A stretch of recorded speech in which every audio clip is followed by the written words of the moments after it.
everybody. Welcome to another episode of the Universe Within podcast. This episode of the show is being sponsored by my friends over at a company called Real Mushrooms, realmushrooms.com. Sky Chilton and his father, Jeff Chilton. I interviewed Jeff a number of episodes ago. Really interesting guys. I really enjoyed that conversation with Jeff. And it's a company that sells and distributes medicinal mushrooms in powder or capsule form. I was really happy to have these guys come on. I think they were very much in alignment with the values of the podcast. As you all know, a big part of this podcast is about plant medicine, holistic medicine, and I think the benefits of medicinal mushrooms are truly fantastic, and I think there's really a growing body of work that's really showing and alluding to all of the amazing properties that mushrooms have. They sell a lot of different mushrooms, things you've probably heard of, like reishi, chaga, lion's mane, turkey tail, cordyceps.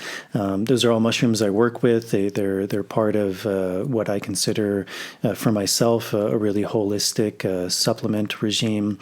And the thing I really love about their company, not only are they really good guys, I think they're really ethical guys, but the product is really amazing. It's all 100% mushrooms. They're organic, and that's really rare. For better or for worse, the supplement industry is highly unregulated, and so often when you get supplements, you don't necessarily know what you're getting. You may be getting some mushroom, you may be getting a bunch of fillers and other things.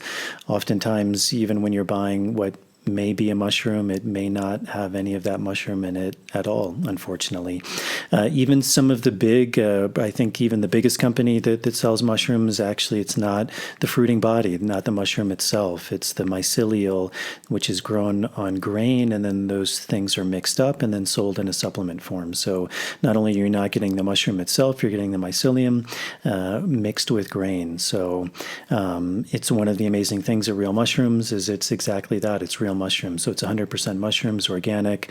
So you're getting a really good product. You're getting the actual fruiting body, the mushroom itself, 100% of that. And again, just really great guys. I'm really happy to have them on and supporting this podcast. So if you'd like a really good product, you'd like to start working with medicinal mushrooms, check out their site, realmushrooms.com. And also listeners of this show, if you go to their site, realmushrooms.com/universe, you get 25% off your first order, which is a really good deal. And I think once you start working and tasting their products, you'll really see and feel a big difference. So thank you to them. And I think that's it. And without further ado, here is the intro to the show. On this episode of the podcast, I sat down with Matthew Toussaint. Matthew is a very fascinating guy. He is one of the directors at an Amazonian ayahuasca center called Casa del Maestro. Recently, a listener of the podcast went down there, had a really good experience there, and really recommended that we connect. And we did. He graciously came on the show. It was really a pleasure to sit down with him. The conversation went over 3 hours, which I think, as I've said on this podcast before, is usually a sign that we go very deep into the subject matters. We spoke about his background as an anthropologist, what eventually led him to the Amazon, to one of the early ayahuasca centers down there, Blue Morpho, where he met his to-be Maestro teacher, and kind of his journey in plant medicine, working with ayahuasca. We spoke about the kind of the traditional apprenticeship, working with dieta, lineages. We spoke about a lot about ayahuasca, about tree medicines, about the role of myth. We spoke about martial arts, Christianity, imagination and the imaginal realm, about meditation, a lot of subjects. So it was a really interesting and deep conversation, and I think for anyone who's interested in ayahuasca and plant medicines in general, this is a really deep and informative conversation, and I think you all will gain a lot from listening to this. As always, if you're able to support this podcast, that's a really big help to me. Patreon is a really good option. You can sign up for as little as $1 a month. There's different tiers that you can sign up for. Those tiers give you different things back, things like early access to shows, bonus material, Q&As.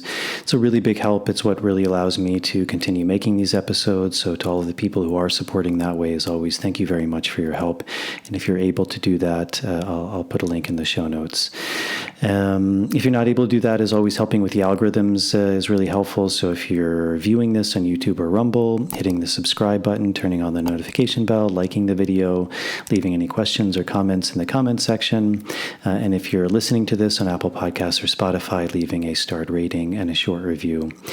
I think when this comes out, because I'm shooting this a little bit far in advance, we'll probably be finished with our dieta in Canada, although we're sold out of that one anyway. And our next dieta will be in the Sacred Valley of Peru in November.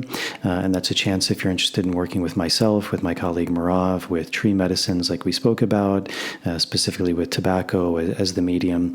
That's a really beautiful opportunity to go deep into the process of dieta, of really learning experientially from these plants. So I think that's it for the intro. And without further ado, here's my conversation with Matthew. Running out from the maze, running out of the maze today. Running out from the maze, running out from the maze, running out from the maze today. I'm running out from the maze, running out from the maze, run out of the maze today. All right. Well, cool, man. Well, thank you for coming on.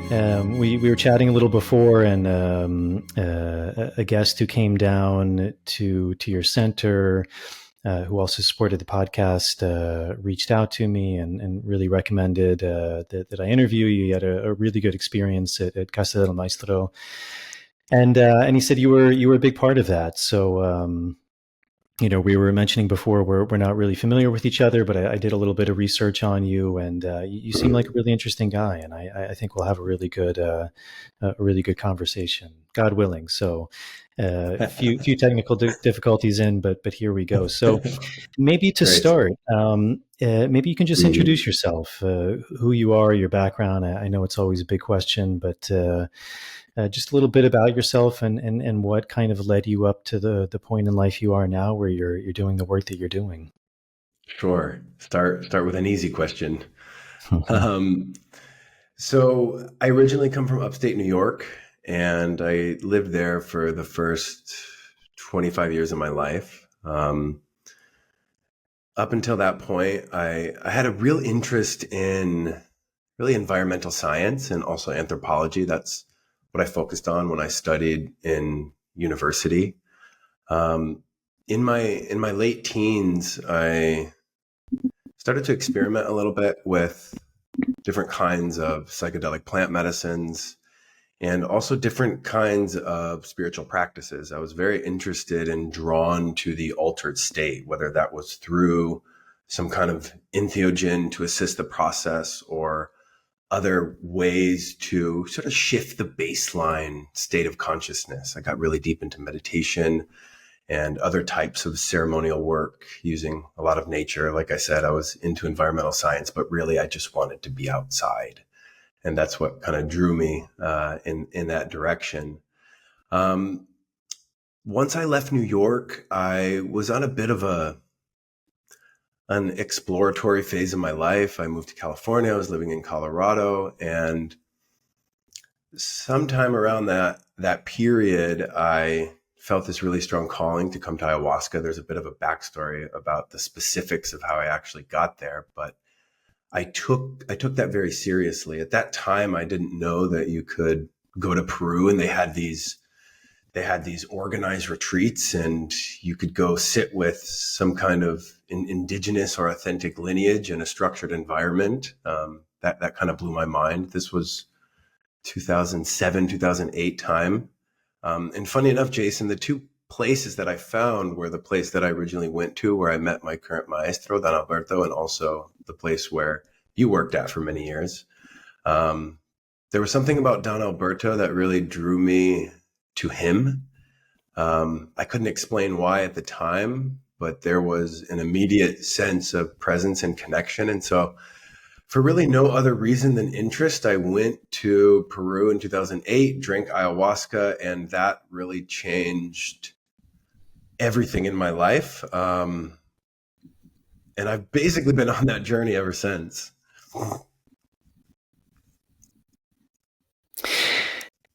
So you mentioned before we had started, you originally went to Blue Morpho, and that was one of the kind of the original, I'd say, ayahuasca centers in the Peruvian Amazon. It was quite well known. I mean, I think it was featured in National Geographic, and there was documentaries about it.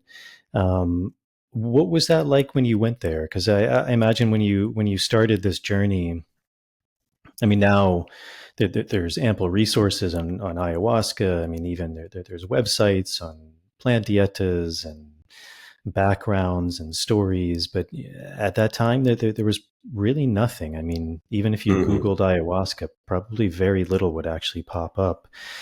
So what was that like, that early experience of going to the Peruvian Amazon to a place like Blue Morpho? Because for a kid in upstate New York, I mean, I'm from Virginia. I lived in New York City for a long time. I mean, it's quite a different environment, and just quite a different lifestyle and experience. I mean, the Amazon's a very special place, but not only going to the Amazon, but being in a center where you're working with something very powerful and something that, it sounds like you were already exploring altered states, but I still imagine that must have been quite a life-changing experience for you. Yeah. So it was pretty earth-shattering, to be frank. I had no idea what I was getting myself into. And, as you're mentioning, there wasn't really much information online to prepare. I had studied anthropology, so I had more of a background in reading ethnographies about cultures in the Amazon. And I was currently in university when I first went there, and I was drawn to Latin America, and the anthropology department that I was studying in specialized in Latin American studies. So I had some exposure, at least from a more academic armchair perspective, of what these other cultures were like and how they operated and how they were different, and the taste, the sounds, the food, the way they related to normal daily living. I had at least an imaginary sense of what that was like. But for me, when I left at that time, it was a really life-changing experience for me, because I had never even left the United States at that time. So I was very raw, very green, just in terms of what it meant to be a person. I really didn't know why I was going, or at least I couldn't put it into words. There was, of course, a deeper felt sense of what was bringing me there and why I needed to do it, but I couldn't explain that to you at that time. But I was also up for an adventure. And so what really stands out about that experience, other than what happened with the ayahuasca, was the novelty of everything that I saw. And yes, it was different. It was new. There was, all kinds of variables and environmental cues that I hadn't experienced before. And I loved it. I was soaking it up. I was blown away by Iquitos and the environment there. I couldn't believe that a place like that existed.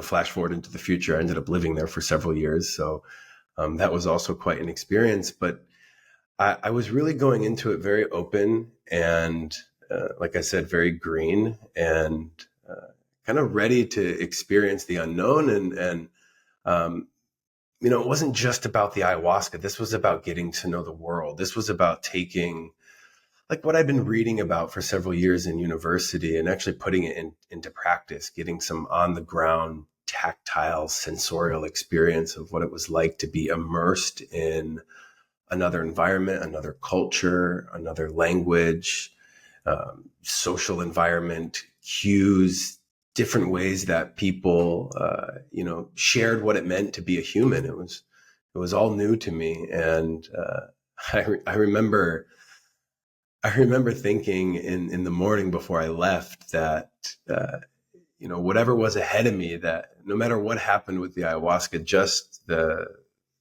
being in the environment was going to have an impact on my spirit. And it for sure did. And then going into the retreat, it was a very well-run program. I felt safe. I felt like it was the right place to be. Compared to how we do retreats now, there was almost no preparation. I mean, they just kind of threw you into the deep end right away. In a way that was okay for me. It was just a lot more raw. I've watched the ayahuasca medicine community grow from that point. I started living there in 2014, and basically I've been living in Latin America ever since. And so back in 2008, it was much more raw. The environment wasn't as structured, and you didn't have as much of the sort of the industry built up around the ayahuasca retreat centers. So I was happy that I chose the place that I did. Number one, because the medicine was very impactful, and the connection I formed with Don Alberto right from the outset was itself a life-changing experience. And then what happened in the medicine, also changed my life really from the ground up. And what was that? I mean, and only speak in as much detail as you want, but what was that? What was that first time of being a Blue Morpho like with you? I mean, actually working with ayahuasca, I imagine in a much different setting than you had worked with kind of entheogens before, and just working with it in that kind of ceremonial way, that shamanic way, with people who come from a long line of medicine. What are there things you remember that you still can kind of put your finger on that experience really touched for you? Yeah. So, I mean, that story really starts several years before, when, as I mentioned, I was exploring altered states of consciousness. And I mean, really the quest for me at that time was looking for meaning. I was looking for a deeper sense of personal meaning, relational meaning, social meaning, spiritual meaning. And that led me to investigating different ways of connecting with the world. And that led me to looking into different kinds of shamanistic practices. And, my practice, my way of exploring myself, the inner world at that time, was really focused on meditation. And during a meditation that I had, I was visited by what I would describe as presences. I didn't see anything, but I could feel these beings around me. And, I believed in all of that, but I hadn't had such a sort of raw consciousness without entheogenic assistance connection with spirits in such a very direct and profound way. And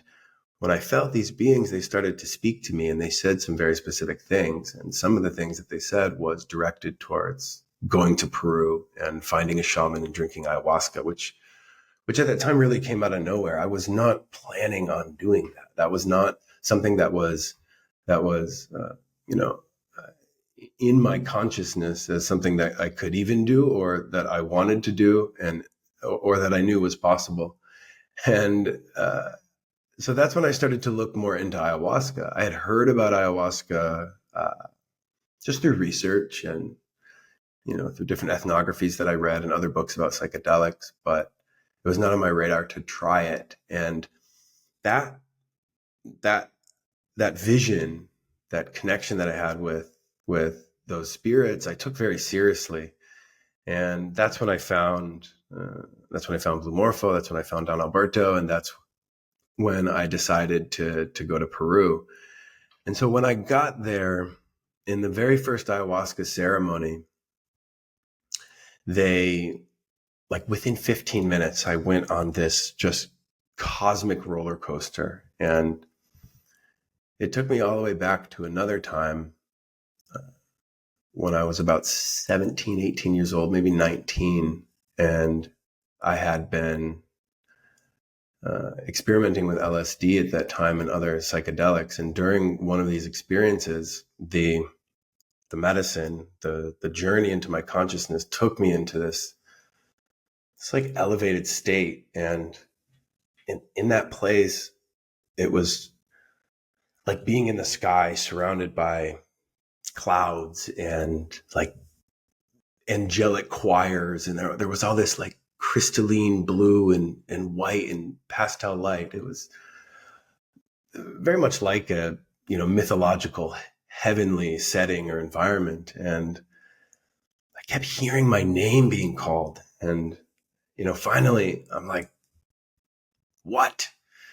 And this voice responds and it said to me, this is where you're going to work. It's like, what does that mean? It's like, I'm going to work inside a psychedelic trip. I'm like, this makes no sense to me. I had no framework, no context for that.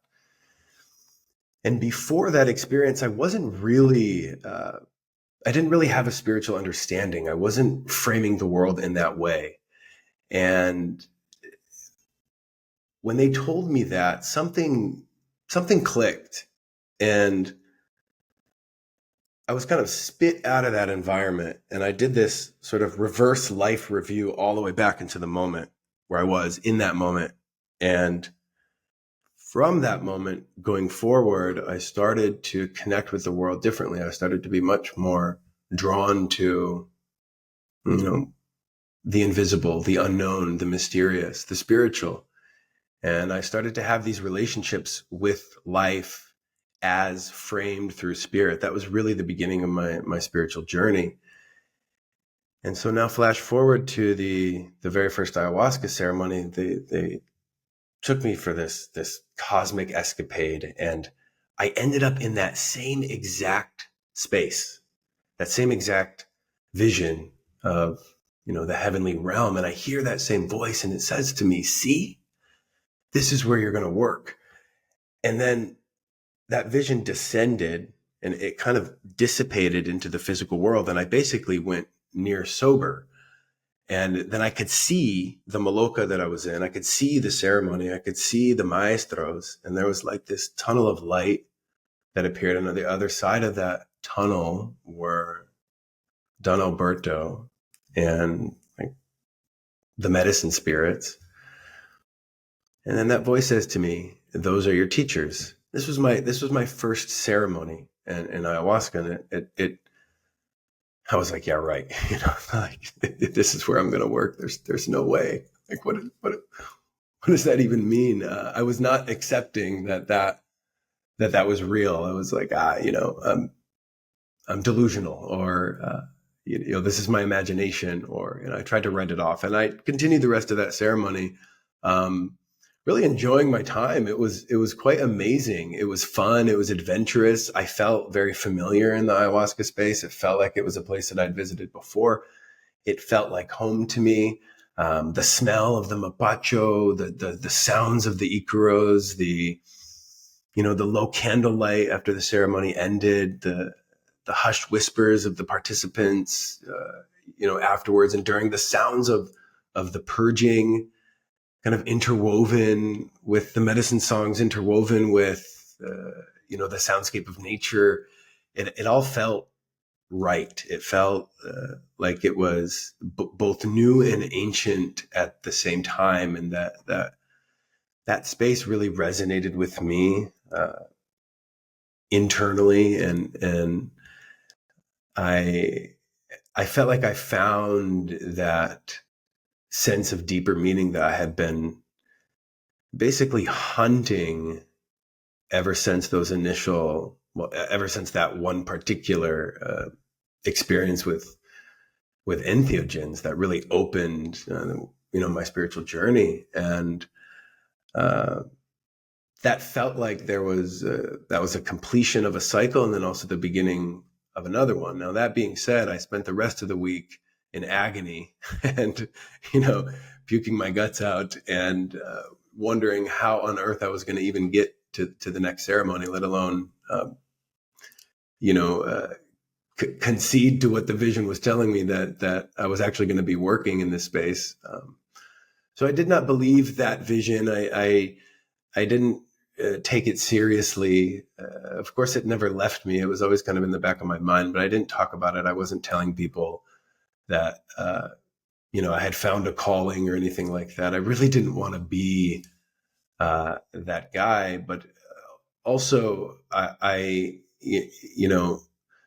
had a better understanding of the difficulty and the challenge and the seriousness of that world as I started to really dive into the other reasons why I was actually there, and some of the family history, the trauma, the deep sense of self-reflection of things that I had not seen about myself that were not easy to look at, that were very, very difficult, very, troublesome, not pleasurable. The medicine held up, in a way, a harsh mirror the rest of the week.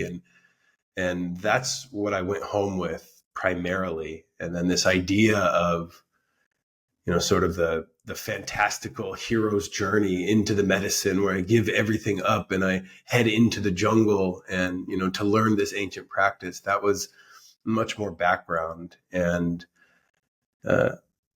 I made some amazing friends. That was also a really important part of it. Like I said, I was quite young. I was 23, so I hadn't really become a man yet. I hadn't really had enough life experience to fully contextualize what was actually taking place internally and externally.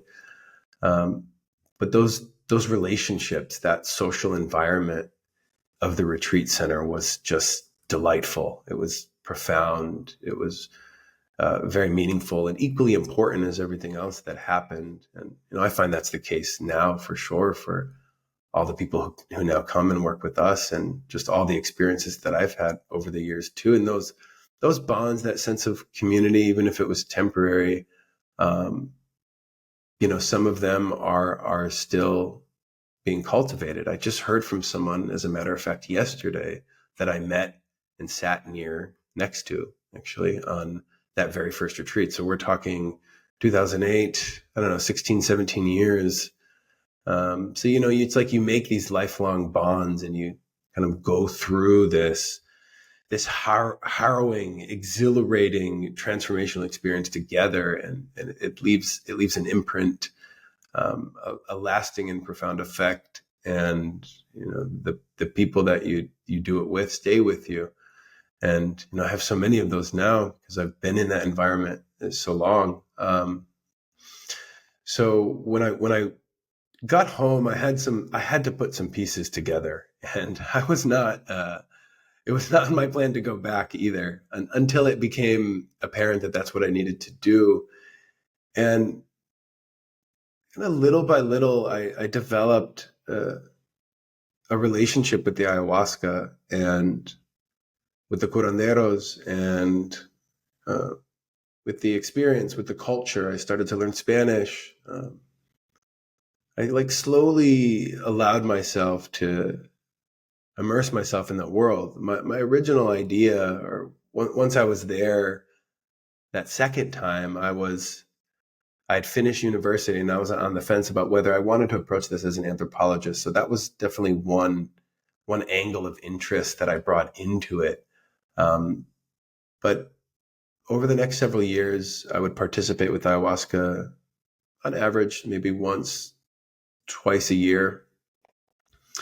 And it became much more about learning the art of the medicine. And that initial vision that I had started to look, a lot more reasonable. Like maybe this is something that I could allow myself to be fully immersed in.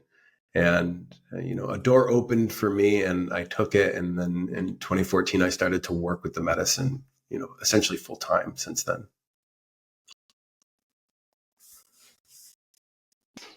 Yeah, amazing. Thank you. Thank you for sharing that. One of the things you said that was really interesting is you were a meditator, you were practicing meditation, and often when we speak of these plants, we use phrases like these plants take us into an altered state, and yet I think also people forget that like our state is never stable. Like we're always in some very particular state of consciousness, and one of the tools that's been used, I think for a very long time is meditation, also to take us into an altered state. Um, I think when a lot of people think about meditation, they think about maybe these types of meditation, because there are so many different, meditation is such a huge umbrella term, but I think people often think about this idea of maybe quieting the mind, or focusing on the mind, or focusing on sensations. And the way you're describing meditation was actually, I think, more similar to maybe a plant medicine way of seeing the world, that you were actually being visited, or you were having visions. Is that something you were actively practicing, or just something that came to you? Because it's also very interesting, from my experience working with specifically ayahuasca, I found meditators to be a very interesting group. I mean, one, because it was very difficult to classify them into a group because there are so many times or so many types. But I think there is that archetype of someone with that curiosity, or someone looking for something through meditation that overlaid very well with plant medicine work. That curiosity, that kind of hero's journey, that looking for something, tapping into something deeper. And at the same time, I saw often people who were very engrossed in some particular forms of meditation, where it was actually very difficult for them to connect to ayahuasca. And I felt like it was often because they were very much in their mind. And so it was very hard for them to kind of get out of that and allow the ayahuasca to actually begin to guide them. So kind of a big question in a lot of different directions, but can you maybe speak a bit more about meditation, and kind of what that means for you, and how you've kind of understood or seen kind of that intersection, or that crossover with plant medicine, in particular, something like ayahuasca? Sure, that's a great question. Like a lot of these things, my experience with meditation was not something that was formally trained into me. I didn't take classes. I didn't really study literature about it. I had, heard about it as a practice. And, I knew some people who were practicing meditators at that time. So, when we're talking really my early 20s, maybe the 3 or 4 years leading up to my first journey with ayahuasca. And, like I said, what I was really after was this sort of the deepest connection with myself that I could possibly get. And any path that was going to allow me to do that was going to take me to a sense of truth, or a sense of sort of as close to the absolute as possible. I was interested in. And I had a really good friend who was like a mentor for me at that time, several years older. And, he had introduced me to, a method, and his method was also not formally trained. And, if I go back to my real early life, I was a very imaginative child. And I remember, and my parents even recount this to me, nowadays, just about how, like, I was not someone who needed toys or, things to keep me occupied, or I would just sit and kind of go into this inner imaginary world. And it's something that I remember as being, at that time, just so sacred and so interesting and so vast. And, I had, like different realms in there that I would visit, and different, beings, imaginary friends. And I had stories and narratives, and sort of this secret magical little world. Well, not little, but I was little, and I spent a lot of time there as a child, and so my reconnection with kind of allowing myself to remove stimulus and to kind of sort of sink into a state where I'm observing the shifting landscape of what's going on inside. That was a way that I was reconnecting with that very natural inclination that I had to explore the imagination. And I mean, you also said something very interesting about the state of consciousness.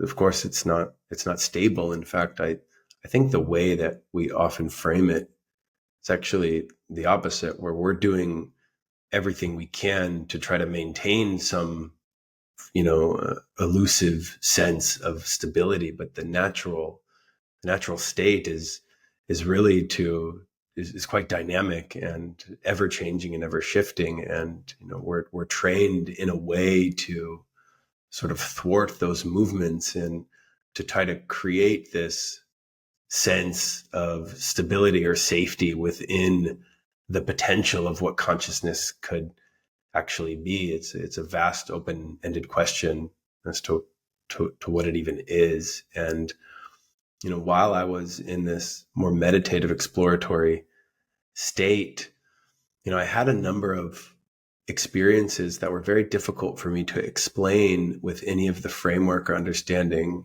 that, I had conditioned into me. Different kinds of psychic phenomena, the visitation by those spirits that initially led me to seek out ayahuasca, other kinds of dreams that would sort of indicate future events, and then something akin to those future events would happen. And, the journey into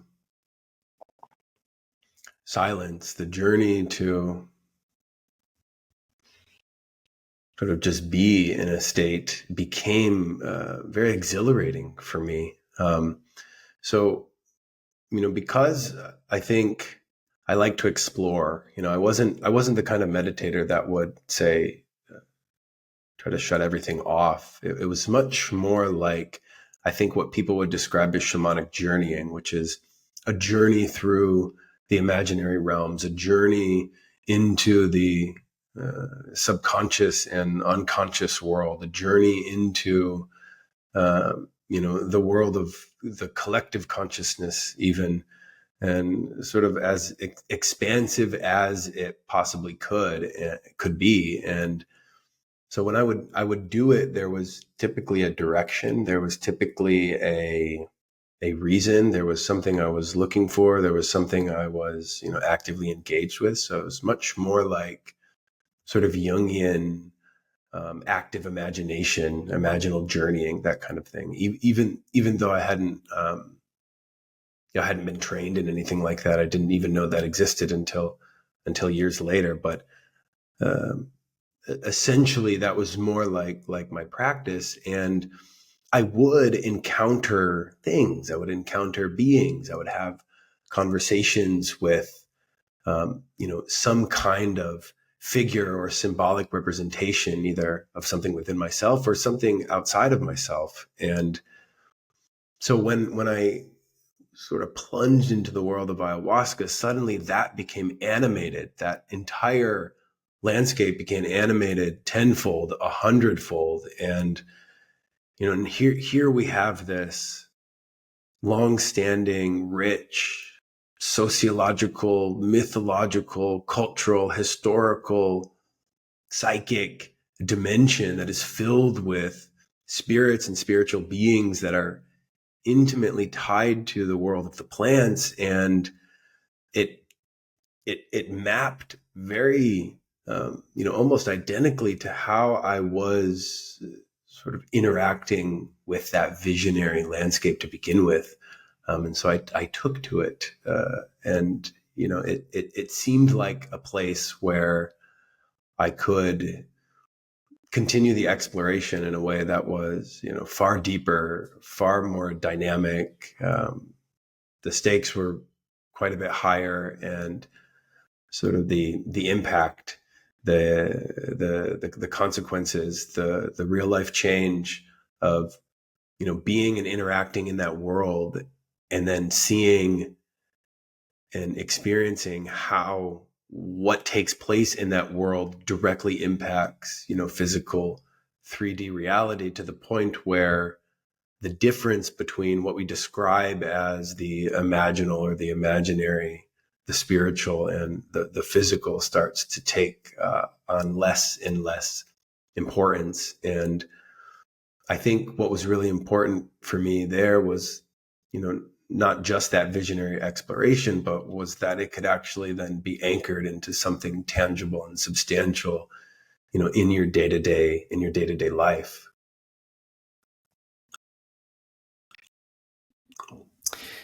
Yeah, beautiful. So you're at Blue Morpho, and I think we mentioned this, but if we haven't, you're beginning to work specifically, I would imagine, with ayahuasca. Maybe you're also beginning to diet there. Maybe you can speak about that. But maybe to start with ayahuasca, I would imagine most of the viewers are to some degree familiar with ayahuasca. They've at least heard of it. Maybe some haven't. Maybe some have worked with it. I'm sure that there's a lot of people who haven't. So, and also, like with so many things, it's much like we said with meditation. I mean, there's many different ways of viewing certain words, and also, I mean, even really one of the reasons I started this podcast was even these words like ayahuasca. I mean, they can take on so many different meanings for people, and that's why I think it's important in a way, if nothing else, just for sheer curiosity. But, also you mentioned this idea of the stakes being very high. And I think with this work, that is something that's very true. What is ayahuasca for you? I mean, even just from an intellectual, historical point of view, maybe things you studied, things that brought you to it, things you learned around the way, and then also over time, like what has ayahuasca become for you?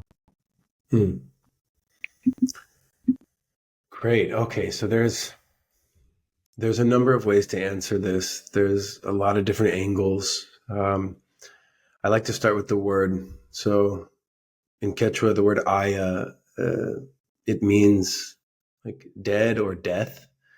And I've come to interpret that in a way where it's not necessarily what's dead or death itself, but it is that which is beyond what we can see. So it's an indicator to the place where the things that are no longer present in the physical world go.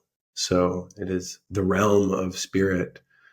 Huasca, of course, means vine. So that is the vine of death or the vine of spirit. That's where that terminology comes from. And so if you look at that definition, then ayahuasca is a way, it is a means, it is a vehicle, a portal on how to connect with that which is and that which is beyond.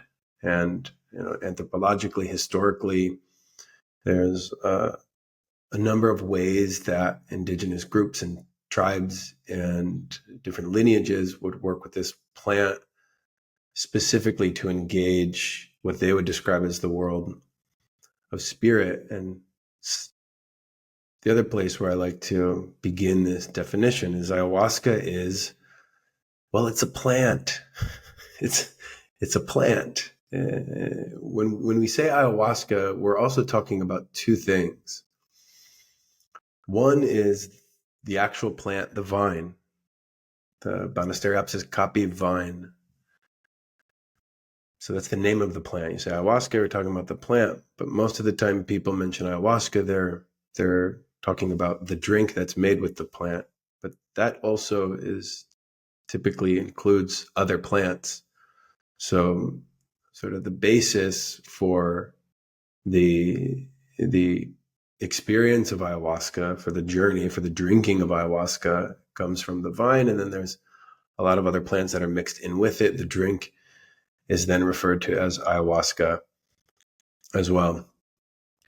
So that drink, that concoction, as I mentioned, is also in the framework that I've been taught and that I've come to understand is a spirit.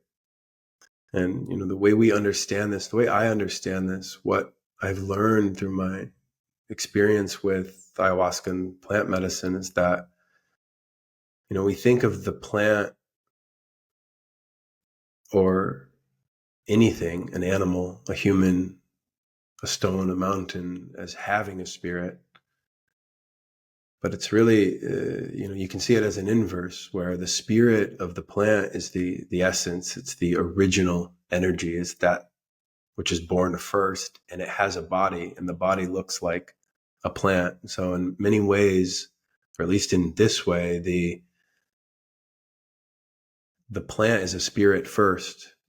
And a spirit is, in this context with ayahuasca, it is a repository of wisdom, and it is something that is utilized to induce and evoke states of consciousness that result in the release of energies, typically energies that are leading to imbalance or things that make us unwell. And so that's a healing plant, and that's the process of healing through the experience of the consumption of the plant. But it's also the process of healing that takes place through the connection and the development of the relationship with the spirit of the plant, and that's primary. And the physicality of the plant is like the vehicle, the gateway, the doorway to the spirit. And through the journey into that world of spirit, you often encounter yourself and many other things, and you are then sort of put in contact with this original energy that you also are as spirit. And so plant, spirit, and medicine, that's the healing, and that's sort of the understanding, or the relational understanding of that plant as a doctor. And that's why these plants are called doctor spirits, plant doctors. And so in a real simple way, I like to describe ayahuasca as a plant, as a spirit, and as medicine.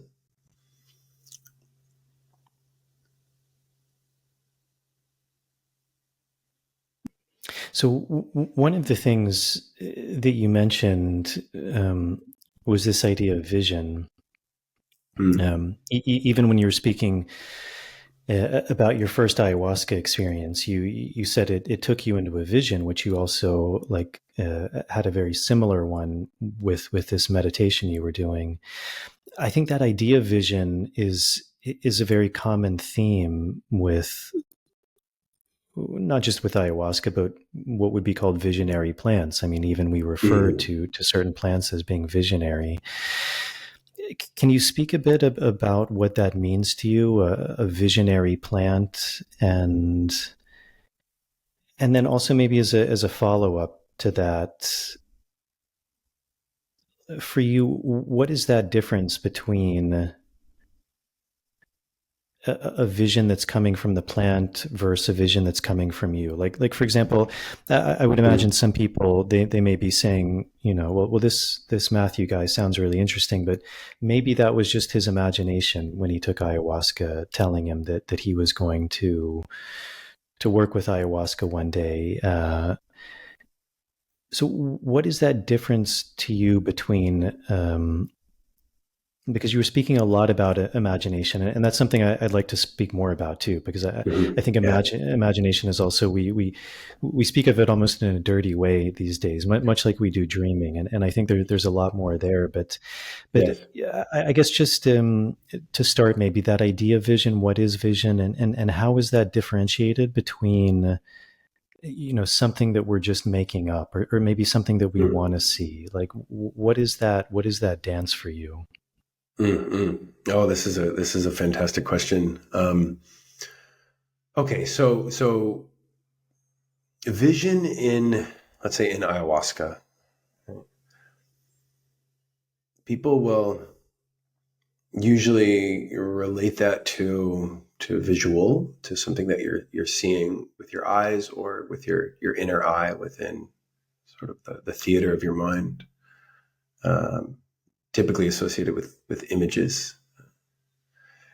But I think it's it's much more effective, and it's also much closer to the way that we people experience reality, to understand that, or to allow for the definition of vision to include, all your senses. It is any kind of perceptive experience. A vision can be a feeling, it can be an emotion, it can be an image, it can be an insight, it can be intuition, it can be a gut feeling, it can be something in the body, it can be a dream, it can be a memory, it can be a thought, it can be an idea, it can be something that inspires you, it can be a a feeling or a surge of energy that inspires you, that you have no idea where it came from or what is driving it, and but it's happening to you. So anything that we perceive can be a vision, and so the landscape of vision is then as broad as possible. And so when we say vision in ayahuasca, we're talking about basically any kind of experience that you're having. And I've had many conversations with people like, oh, I'm not seeing any visions, but then they would go on to describe this unbelievable inner journey about how they had a conversation with one of their grandparents who passed away, and then they started to remember things that took place with that person when they were a child, and then those memories would then lead to a deeper insight about how they were as a young adult, and then that would lead to a deeper insight about what they were suffering as a mature adult, and then they would throw up into the bucket and they would feel a sense of relief, and then they would start imagining different things that they could do in the future, but they weren't seeing any of this. There was no visual component to this. And I think often people will say they're not getting any visions. It means they're not like seeing the psychedelic geometry and sort of the shifting colors and the extraordinary patterns that you can see sometimes with ayahuasca, and that it's often been known for. But I often feel that we undersell what the real medicine is when we sort of create this hierarchy of value towards what perception is, has more meaning. I know people who drink ayahuasca who've never seen those amazing geometry, and who have received tremendous amount of healing and have taken their relationship with ayahuasca to a very deep place. So vision is, I think, misconstrued. And I also think we use that word a lot because we've become so visually oriented as a culture. And we are, your cell phone is a vision. Are you kidding? Like, look at the screens and everything that we do with our eyes. We are immersed in vision, whether it's visual or not, all the time.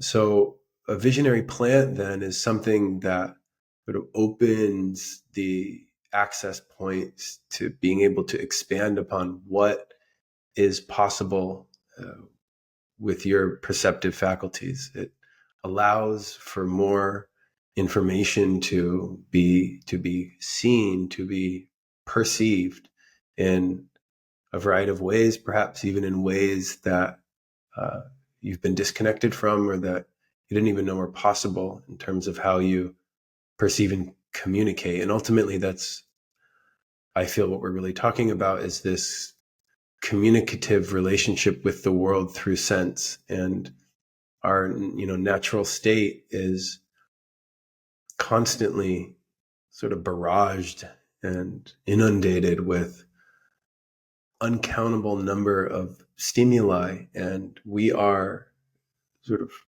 patterning and repatterning and trying to locate ourselves within this mass of perceptive information. And we sort of find ways to structure and make sense essentially out of all of that, literally to make sense. And a visionary plant is going to allow you to do that in a different way. It is going to not only expand upon what is possible, but also provide you with means to sort of look at those patterns and see those patterns from different perspectives. And so all the raw material might be the same, but the way you're putting it together, the way you're kind of fitting those puzzle pieces together can change, can become drastically different. And that space, that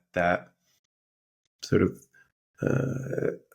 allowance to look at all of those things differently can provide people with tremendous vision into their life, into their state. And through that displacement, through that sort of separating a little bit from what you consider your normal state, your normal way of perceiving, can bring really valuable insight. And so typically visionary plants are also associated with this sort of positive sense of transforming as a person in a way that is more holistic, that is more integral,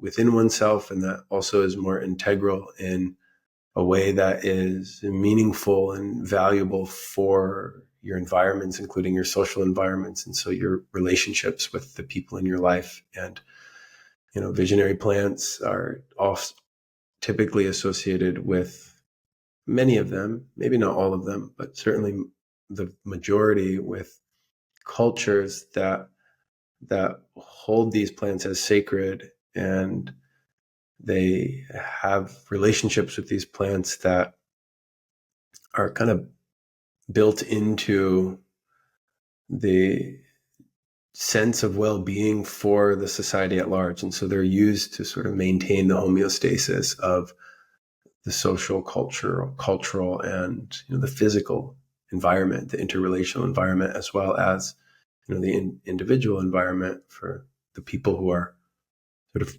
in the healing ceremonies, or who are practicing the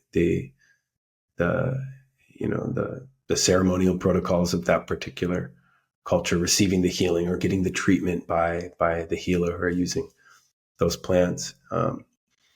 So the second part of your question, what was the second part of your question about the imagination? Yeah, that was great. The second part was, I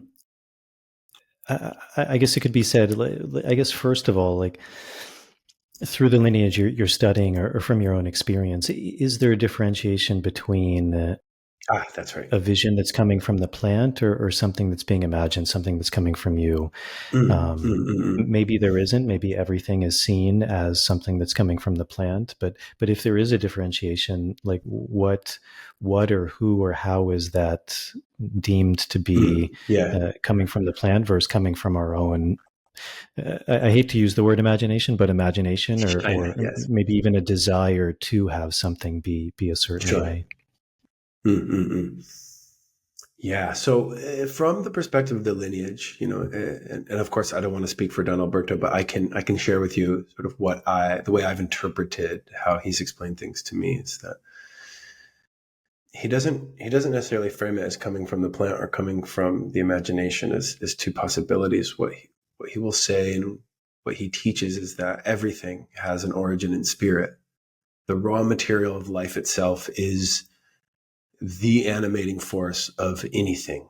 So a thing, a chair, a stone, a computer monitor, a camera, a voice, a sound, a leaf, a seed, an animal, a thought, anything has an origin in spirit. And so whatever is presenting itself, whatever is manifesting, is looked at or understood to be an expression of spirit or a specific kind of spirit. And so then the process becomes, okay, well, what is this spirit and where is it coming from? And that is, it's almost like tracking. And so if you're looking like the way you would track an animal in the forest, like you look for the signs, you look for the evidence, you look for the sounds, the smells, the footprints, paw prints, and you sort of follow those signs and symbols to get to the point of the origin, which would be like, okay, I actually have this encounter with an animal. So in that sense, like a thought, yes, it's a thought. Like, okay, you think about a person that and let's say you do that during an ayahuasca ceremony. Is that the plant sort of drawing that out of you? Is that the plant indicating, shining a light on something? In many cases, yes.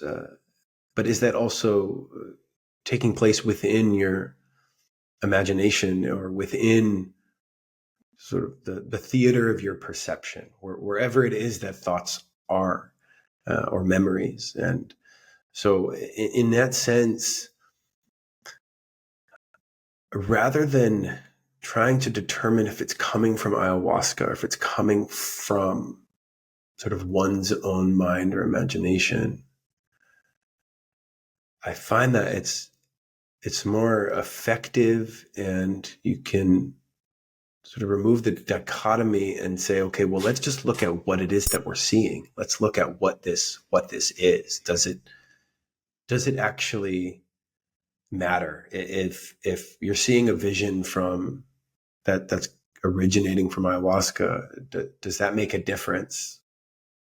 If you're seeing something that's only, like people often say, like, oh, that's just my imagination. It's like, well, what do you mean just your imagination? Like, what even is the imagination? There's not a very good answer for that. And the space from where the imagination ends and whatever else might be beyond it start to become quite fuzzy, and there's a lot of overlap in what we might call the world of spirit or the world of otherness and one's own imagination. And so there's no sharp line there between whether it's coming from ayahuasca, whether it's coming from imagination. How we like to look at that, and how we often guide people is that no matter what, it's participatory, right? So your imagination's involved. Your imagination's involved all the time.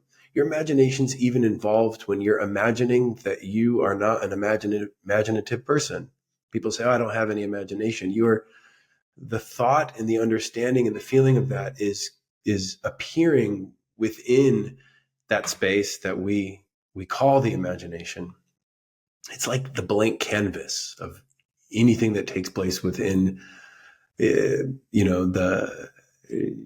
consciousness, the landscape of consciousness and inside of you. And so when you add ayahuasca to something like that, it's like, well, suddenly the painter has a lot more brushes. They have a lot more tools. They have a lot more styles to work with. They can do quite a bit more, but it's still in a way being held within your imagination because you're participating in the experience. And so where to draw that line can be very purposeful in some cases, but it's not it's not necessary to say, well, this is coming from the plant or this is coming from me. What it is, I find more important and often leads to solution or resolution is to really just look at what it is that you're seeing and why.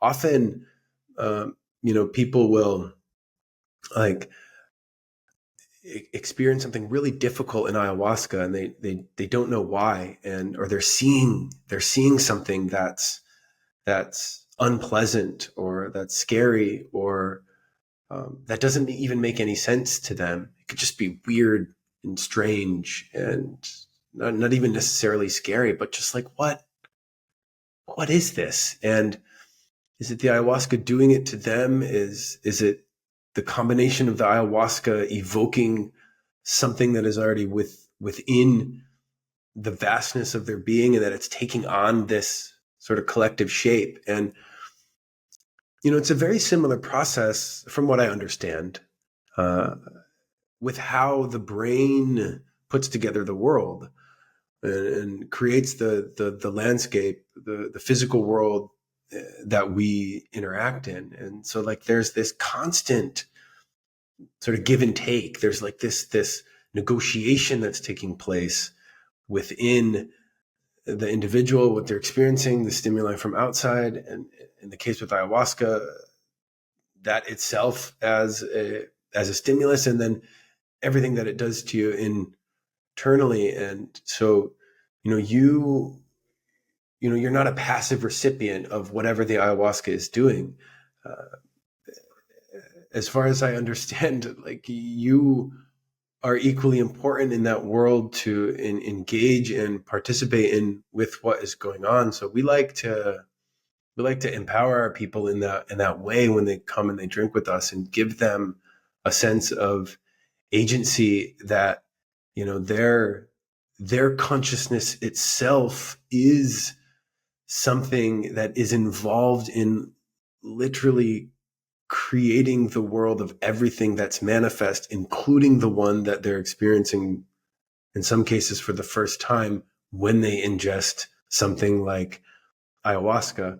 So to go back to my teacher, he's like, well, like, let's say someone has a bunch of thoughts, like what's common sometimes is, like, okay, well, the medicine is telling me X, Y, and Z, and I don't think I want to drink ayahuasca again. This is not good. And he'll say, well, okay, look at the thoughts, and I'll say, well, those thoughts are the voices of spirits, and what kind of spirits are those, and what it is are they saying? And not so much about where do they come from initially, but it's just like, well, okay, well, what are they actually communicating? And we kind of take it back layer by layer, and we often get to some kind of core point within that person, or some like core archetype that those spirits are symbols or the voices of. And often it's something like fear, or it's something like pain, or it's something like doubt, or it's something like suffering or loss, or things like that. And so you kind of peel it back, and you see that, like, the initial expression of a thing is, it's like the tip of an iceberg. And as you go deeper into that and kind of scuba dive into the realm, and you track the expression of a thing, of a spirit, to its point of origin, you often find there's a kind of deep sense of meaning that in some ways transcends what's taking place specifically with ayahuasca, or what's taking place specifically with you or yourself within your own consciousness. And the difference in some ways is washed away. And what is important is the relationship with that thing of what's actually being communicated. Now, there will be times where, for instance, people will say, the medicine told me this. Like in my case is a good example. It's like, was that the medicine? Was that just my imagination? But even look at how automatically I will say, like, just the imagination. Like, again, that's like a deep program that we've been taught, or a lot of us have been taught, to just undervalue what the imaginary, creative, visionary state of our beings are, to devalue the imagination. It's not just the imagination. I mean, this is like where creation and creativity takes place. I mean, that to me is not just anything, but maybe it's just everything, or at least connected to just everything. And so you have a portal like that, and that is a very powerful tool, and ayahuasca sits within it. And in some ways you also sit within ayahuasca, and so that is the dance. And so in that state, well, was it my imagination? Was it the ayahuasca? Was it the spirits? And I would answer yes, at least a conditional yes to all of that, and to look at it from every angle, and not necessarily need it to be one or the other, but to, well, yeah, it was my imagination, and that has nothing to say about whether or not it's real. And I think that's what people are really asking. They're like, oh, it's just your imagination. But what they're really saying is, well, is it real or is it not real? If it's just your imagination, well, it must not be real. It must only be fantasy or fictional or something like that. And in that case, well, the ayahuasca certainly made it real. And if everything that takes place in the imagination is a fiction, I think we have far more serious questions to be asking and to answer about, the nature of consciousness and of our reality itself. And, I may not be the one to actually answer those questions, but I can say that, imagination or not, real or unreal, ayahuasca, communication with spirits, I think all of that takes place in this kind of spectrum, and that there aren't really hard lines. There aren't divisions that are in every situation so obviously readable, legible. You can't really make a framework for some of this. And I think part of what I learned with ayahuasca, and I even do this now, I mean, I've had hundreds and hundreds of ceremonies, and I sit in ceremony every time, and it's like I start from zero every time. There's no assumption about what is going to happen. There's not even an assumption that I necessarily know what I'm doing. And, there's this sort of faith and trust in the unknown, and allowing there to be dark places, not dark in the sense of negative, but places where things are not known, and where mystery dwells, and allowing that to be okay, and not needing to know where every vision or every thought, where it comes from, unless there's actually seems to be a need, but to allow the flexibility and the openness of one's seemingly separate consciousness, and the seemingly separate or otherness of something like ayahuasca to merge and to mingle, and to function more like water than needing sharp angles and lines of division, and there to be specific and repeatable answers to sort of every interaction like that. So I think that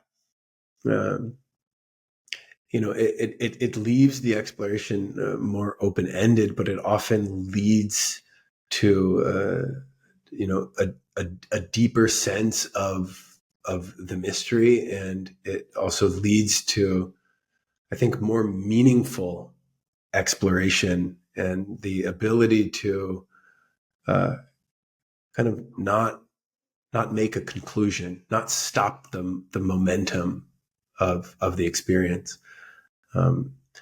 There are situations where, when something comes into a space, like it's a very psychic environment, you are tapped in, and there are things that you are perceiving that are, have their source points all over the place. And there are times where something will appear, and I immediately know that that's not actually coming from my imagination, and that's not something that the ayahuasca is bringing me. And you learn over time, and this may not be relevant for people sort of just having initial experiences with ayahuasca, but over time, years and years,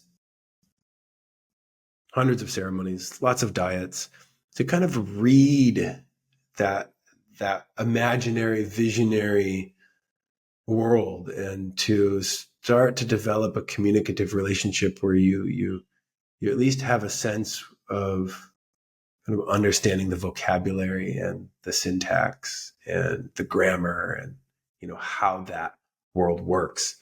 But part of it, one of its features, not one of its bugs, is that there's a vast amount of mystery, and we allow for that. That's beautifully put, and it's something. I think it's where really language begins to fail too, and where it does make us question these things much more deeply. I mean, even, for example, the Shipibo, who I've worked with a lot, their word for ayahuasca is uni, which is often translated to something as wisdom. And that wisdom is very, I think it goes very hand in hand with ayahuasca. And as you said, it's something I mentioned on this podcast a lot, but I think these words like imagination, dreaming, reality, consciousness, they're very synonymous in a way. And it is very fascinating how we as people, just as you said, even in our language, we're speaking in English, but in the English language, we will kind of diminish things by saying it's just your imagination, or you tell a kid like, well, you're just dreaming. Like, I want to be an astronaut. Well, you're just dreaming. That's just a dream. And yet everything, like literally everything, is born of imagination. I mean, this computer was born of imagination. Literally anything that exists in this realm is born of imagination. And, even in a lot of traditional or indigenous cultures, they speak about that. They speak about this idea that the universe was dreamed into creation. And it goes to the very nature of what does it mean to be consciousness? I mean, who is that person who's imagining? We speak as even like a dreamer or someone who's imagining as if it's something that's not real. And yet the person who's dreaming is the same one who's looking at the world right now. I mean, what I see in my dream it's still me. So how do we say that's not real? It's as real as this reality. But yeah, it brings up a lot of very deep questions. And one of the things that I think is really interesting, you were speaking of the tradition you're training in, and we've been speaking of tradition, and maybe if you can just go into a little more of that, and I think you also said very, very wisely and humbly, like you can't necessarily speak on behalf of that, but you're from your experience, because a lot of these traditions they're very deep and they're very old, and also as this work begins to spread, I think there's benefits to that for sure, and there's real drawbacks to that when we begin to lose the tradition, because there is so much innate wisdom, there's so much experience. For example, I do martial arts, and for example, jujitsu. I mean, you can't. I could be the most creative guy in the world, but I'll only get so far on my own with no tradition. I mean, by learning from a tradition, I'm literally standing on the shoulders of thousands and thousands of people, hundreds of thousands, millions of hours on the mat to perfect something, so that when I come to class, I'm being given something that's far, far beyond what I could do myself. I think when a lot of people think of tradition, they also think of things, and it's not from a bad place, but I think it's also just from a lack of understanding, and it kind of goes into the history of not just Peru, but of Latin America, and really history in general, the world at large. Like, often when we look at things, we like to boil things down to very particular. Much like you were saying, like, is this coming from the imagination? Is it coming from ayahuasca? And it somehow makes things easier to grasp. But this idea of tradition, it's also very, very complex. And so, for example, I mentioned the Shipibo people. So I think a lot of people are familiar with them, or maybe they've heard of the Ashaninka. but also for people who maybe don't have a deeper understanding of the landscape of Peru. I mean, probably the majority of practitioners don't even necessarily put themselves necessarily in an indigenous group. I mean, there's a whole group of people called mestizo who are kind of mixed race people or people who have drawn on different traditions. So I'm curious, maybe if you can speak a bit more about the tradition you're training in, like what are its roots? What are things you've found? And again, it's a huge subject, and there's so many nuances to it. And because I think also one of the things one of the common pitfalls is we look at tradition also in a way that it's stagnant, that it's not something that's also organic, that it's not something that's changing, that it's not something that's also growing, that's taking in information from the outside, blending that. Hopefully any tradition, much like Western medicine, hopefully the way we're practicing Western medicine today isn't like it was 200 years ago, because also part of the experience of life is an evolution, and that taking in new knowledge, much like jujitsu today is very different from jujitsu 100 years ago, even though it's the same tradition. But there's a process of constantly learning, constantly evolving. So I know that's another big question, and maybe a bit vague as well. But if you can maybe from your experience a bit speak to that idea of tradition.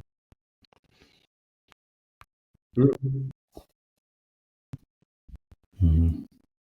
Sure. I'm just going to take a sip of this.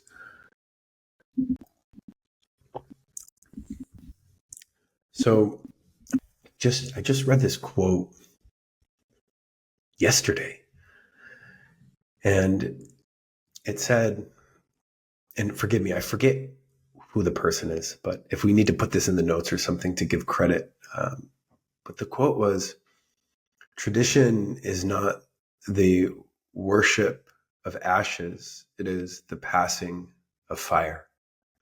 It is the continuation, the preservation of a living spirit that has been cultivated by many hands and by many hearts over many moments. And like you're saying, I think often people think, or they immediately relate to this word of tradition as something that is stagnant or old, or, representing a time that no longer matters. But if you don't feed a fire with new material, then the flame goes out. And so the tradition is not just about sort of preserving, that's part of it, but it's also about continuing to nourish and feed and allow to grow and, thereby evolve whatever the spirit of the fire of that tradition is representing. One of the first things that I learned in cultural anthropology is that tradition, culture itself, really is never steady. It's never stable. There's always momentum. It's constantly shifting. It's dynamic. It's alive, and it doesn't necessarily stay in one place for very long. It's constantly being, given new, pieces of firewood that it has to then incorporate into what it is, and that changes the body fire of that culture, whatever it is that it is representing. And so a tradition is a kind of stylized version of a series of cultural elements that are, loosely bound together to represent a set of ideas or variables, or a set of principles that have meaning for people within a context. And that has a lot of flexibility and room to grow. And they often do have origin stories, and a tradition will sort of have its founding representatives, whether those are ideas or people. But it always changes with every new generation. And there are, what I've noticed, for instance, within the tradition that I've been studying is in the context of ayahuasca, I think the word tradition is a bit too broad. I think it's much more accurate to speak about lineage, and to, lineage can be a group of lineages together that are kind of, upholding certain ways of practice, or it can be a single family lineage. It could be birthed from a single person, or a small group of people who, generations ago sort of tapped into this sacred work, or this particular way of working with the plants. And so in my personal experience, probably more than 90% of the time I've spent with ayahuasca, maybe 85%, a vast majority has been within the lineage of Maestro Don Alberto. And he comes from a family of practitioners that are considered mestizo, but you even have this word mestizo, and that's so vast and broad, and it doesn't really indicate something specific. Like, there's not one single mestizo tradition per se. There are elements that you can recognize within lineages as representing mestizo, but it's still not part of this sort of canonical idea of a tradition. And so when you approach it more from the family lineage, and you say, okay, well, now you have this flame, this set of principles and these ways of relating with plants and with the mythology of the world, and with craft, with technicalities, with language, different ikaros, and how to do the dieta, what is appropriate, what isn't, what are the, what's the structure, what's the length of time, where do you do it, which plants, how do you work with multiple plants, which ones are for medicine, which ones are for not medicine. And so you don't diet those, you diet these, and sort of the whole compendium of knowledge, technically and practically, sort of is amassed over time within a lineage, and then that's shared with the next generation. It doesn't always have to be in family, but it is often, but not always. And, so I've kind of been immersed in this one lineage quite a bit. So I've like this amazing, insider's view of, how that works. And it's also not just the practice, right? It's like the whole lifestyle. Like, we say tradition like it's this thing that we, segment off from the rest of culture. But, another aspect of any cultural system is that if you start pulling on any one thread, you're going to end up pulling every single other thread that make up that culture. It's all so intimately interrelated.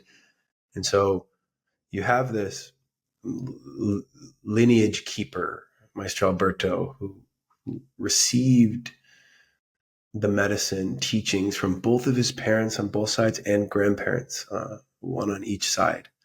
And they also received from their parents, but primarily their grandparents as well. And so you have at least 3 generations. And, the word is, again, this is an oral tradition, right? So none of this is written down. So that's another aspect that we can maybe talk about afterwards. It's like what happens when you start writing things, because in many ways that's where traditions become canonical, but oral traditions are much more dynamic, and they carry principle rather than particularities. So, so the word is that his grandparents, second, 2, 3, and then another set of grandparents who don't actually know how far it goes back. And to him, it doesn't matter. We get this question all the time.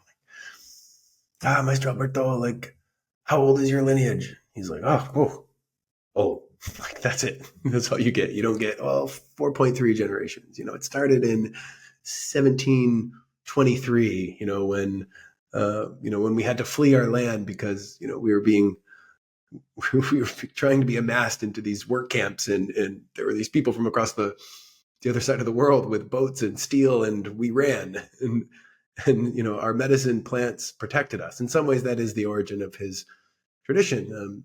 And I don't mean to be flippant about that. That's the very serious part of the living history of cultural Latin America, and it's in there. But his family, at some point, he doesn't know when, they basically left their tribe for their safety, right? To flee and hide themselves, essentially. And that is the process of them, quote unquote, becoming mestizos. So they are ethnically rooted by blood to a tribal identity that, for a lot of very difficult and very real reasons, they left their homelands. They were fleeing for their lives, essentially, and that was the first step towards what you would classify as them becoming mestizo. And I think even his grandparents, their initial language was one of the dialects that they speak in northeastern Peru, jungle, Quechua. It's also known as Quichua. And then his parents and also Maestro Alberto, their first language then becomes Spanish, right? And so they're kind of moving away from their quote unquote indigenous roots, but a lot of what was taught about the plants in particular was retained, and that wasn't given up, based on the label of who they were or what other people were then calling them. So that knowledge, the fire, the flame is kept alive, and it evolves with the currents of the times, just like any culture. In fact, it's usually when traditions become static or when they become stagnant that they tend to break because the currents of the culture are pushing against them. And so you have to, or the tradition has to be adaptable in such a way where it can account for what is happening outside of itself, and particularly with shamanistic practices, because they're so incorporative. They kind of bring in like almost anything that can be utilized in such a way to get to the bottom of something or find a resolution to whatever is being brought to them. It also ties hand in hand with this sense of survivability, like in the Amazon. If you've ever spent any time in the jungle, it's a pretty ferocious environment, and you have to adapt, or you're going to be eaten by something, usually small things, but there's larger things too. But it's a very serious environment. And so this ability to adapt in the physical environment mirrors the ability for these more mystical shamanistic practices to adapt and preserve and also evolve at the same time the knowledge that they're keeping. And so eventually the lineage of Maestro Alberto ended up in where they are now, in Genaro Herrera, which is up the Ucayali River from Iquitos, Peru. Ucayali being one of the main major rivers of Peru, the longest by distance, and then it joins the Marañón and to ultimately become the Amazon.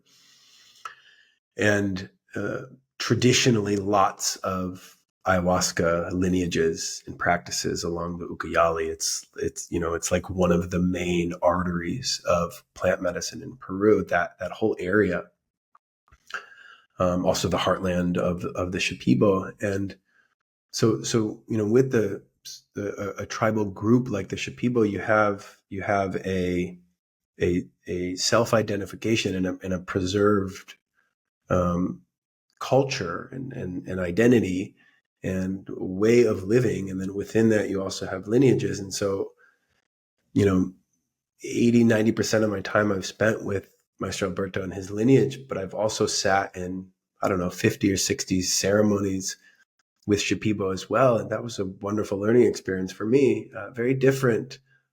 But one of my major takeaways was that you could actually see more similarities than differences. The differences are often cued in the beginning, but over time, and sort of with a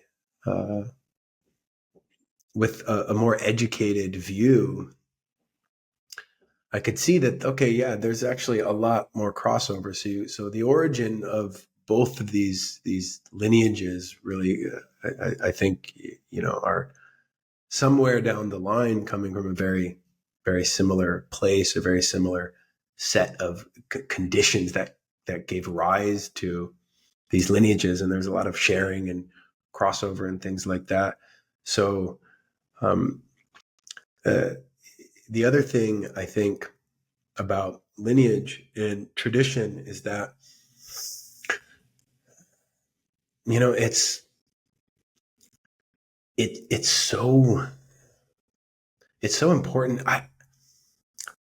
So nowadays, you started to touch on this a little bit. Like there's ayahuasca everywhere, and you also have people who have kind of foregone the necessary steps to traditionally train. And you there's almost this sense of like, well, we can just kind of figure it out, or the medicine told me, and that whole thing. And it's just not something that you can replace. Like there are no shortcuts. And like I wouldn't want someone who dropped out of pilot school to be flying my plane. Like you want to know, like there's at least 4 stripes on the cuff, like that pilot has gone through a tradition that has been sort of sanctioned by the culture, the society that it's part of, to say, okay, this is a safe driver of the ship. And I think when you're dealing with your psychic health and well-being, and your spiritual health and well-being, mental, physical, and emotional, you also want the sort of accepted level of practice and skill and expertise from the people who've been doing it for a really, really long time. You just can't replace that kind of training. Like my teacher talks about basically 12 years of almost straight dieta, like being in diet like 8 months out of a year for 12 years straight. And that's not something you can go to a 6-week shaman course and then somehow like end up with the capacity to just start serving medicine like that.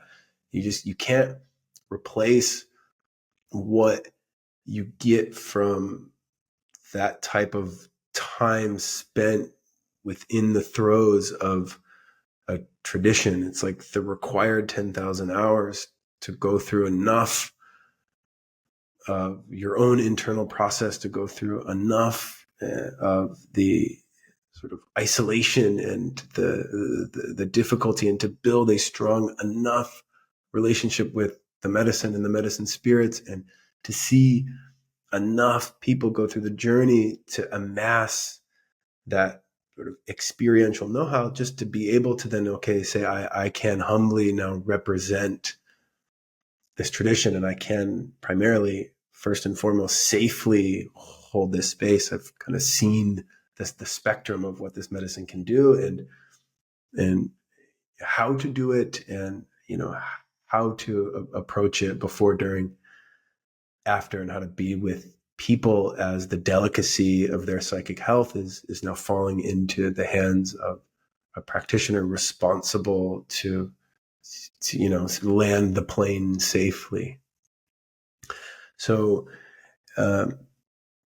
it's vital, and we don't see that so much in the West. Of course, we have, speaking very broadly, I mean, that's another term that we should probably define, but I guess it's better to say like modern cultures that are sort of brought up nowadays, like on the internet, and reading and writing, and living within more industrialized societies. You don't see that kind of oral tradition passed along in such a way. And there is this sensibility of, okay, I want access, and I want it quick, and I want, I want to bypass as much as I possibly can just to get the end result. And that's not a way to approach responsible plant medicine craft. And I have found that the more I sit with Don Alberto, the more I am in that world, the more I realize how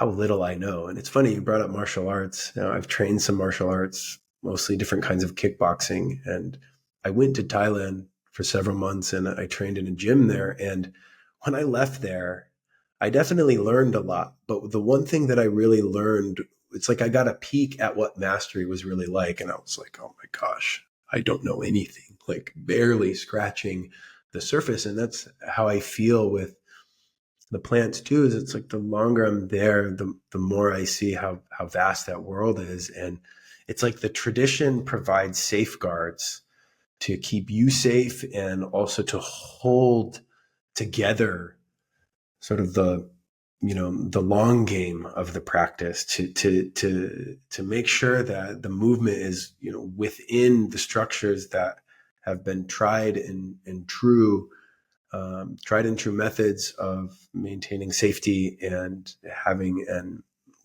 effective way of utilizing the plants as medicine, as they have been utilized in these traditions and these lineages and cultures for a really long time. I was drawn to tradition because I felt like the world that I had been exposed to is so fragmented, and especially spiritually. It was like I go to Barnes and Noble when I was a kid looking for some spiritual book, and there's just like thousands of different titles, and there's just like bits and pieces all over the place. And I was very interested in something that was more cohesive and that had a method that was more experiential, and ultimately that is like an oral tradition. And like Maestro Alberto says often, it's like I don't really talk about what I know. I like to just show it. And like you said, that's I mean, he's been drinking ayahuasca longer than I've been alive, probably longer than some of our parents have been alive. And so that's hundreds, thousands of ceremonies, thousands of people and treatments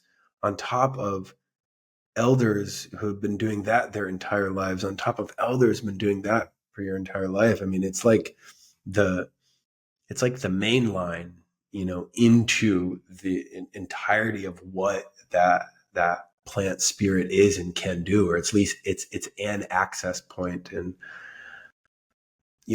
I have also found that you kind of need that to be able to really tap in. And I know there's a lot of experimentation and things that take place, but I don't think that you can recreate the conditions to be able to really tap in to that world at the depth that I have found with tradition. And so for me, my journey, because I had exposure to different curanderos and different people who were working with ayahuasca who'd really stepped outside of the tradition. And I saw firsthand some of the downfalls and the real repercussions, not only for themselves, but for the people that they were working with, that was very, very serious. And it gave me tremendous pause to really review and look at what it was I wanted to learn and how I wanted to learn. And so I committed and I dedicated to being with Don Alberto and to really learn the tradition as is, and not to try to adulterate it or assume through, Western arrogance that I could somehow do it better. And, so when we built Casa del Maestro out on his land, one of the main sort of inspirations was to not only offer a traditional, lineage-based experience of the medicine, which we do, but also to educate about these kinds of things, and which we also do on retreat, and really to anchor ourselves to the lineages as much as possible. Because that kind of expertise, that amassed experiential knowledge that someone like Don Alberto and many of the other elders ultimately that's going to go away. That will get passed on, but the flame of that tradition is going to change. And it seems like it's something well worth attempting to preserve and curate and support as much as possible while we're in this world of ayahuasca, as the world of ayahuasca sort of explodes, all around, and the contexts are, varied much more than they were even wonderful. 10 years ago.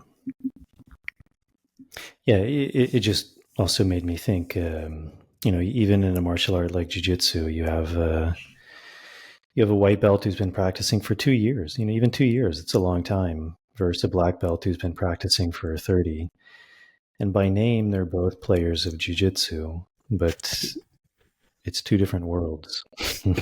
Literally two different worlds.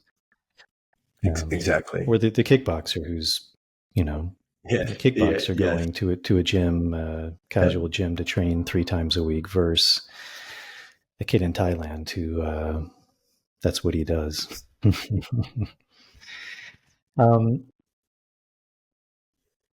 Oh yeah, right.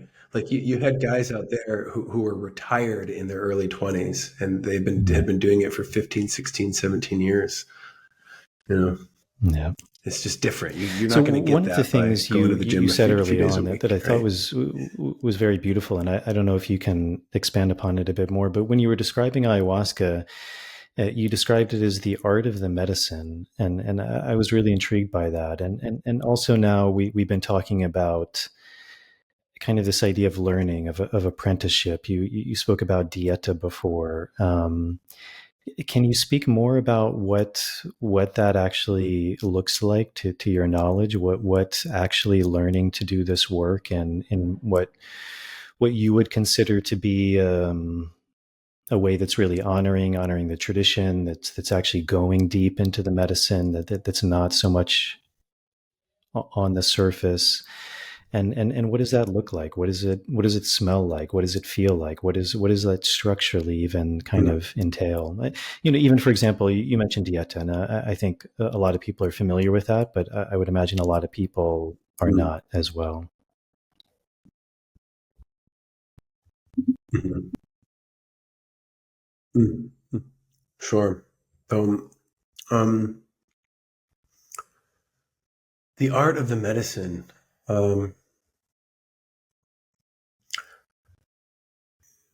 One of the things with ayahuasca that I think sometimes might not be always clearly articulated is that,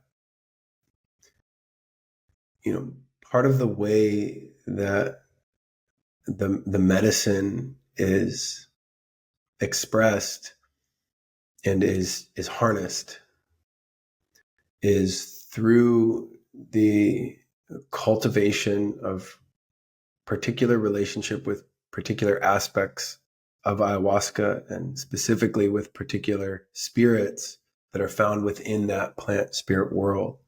So in other words, ayahuasca itself is not just medicine.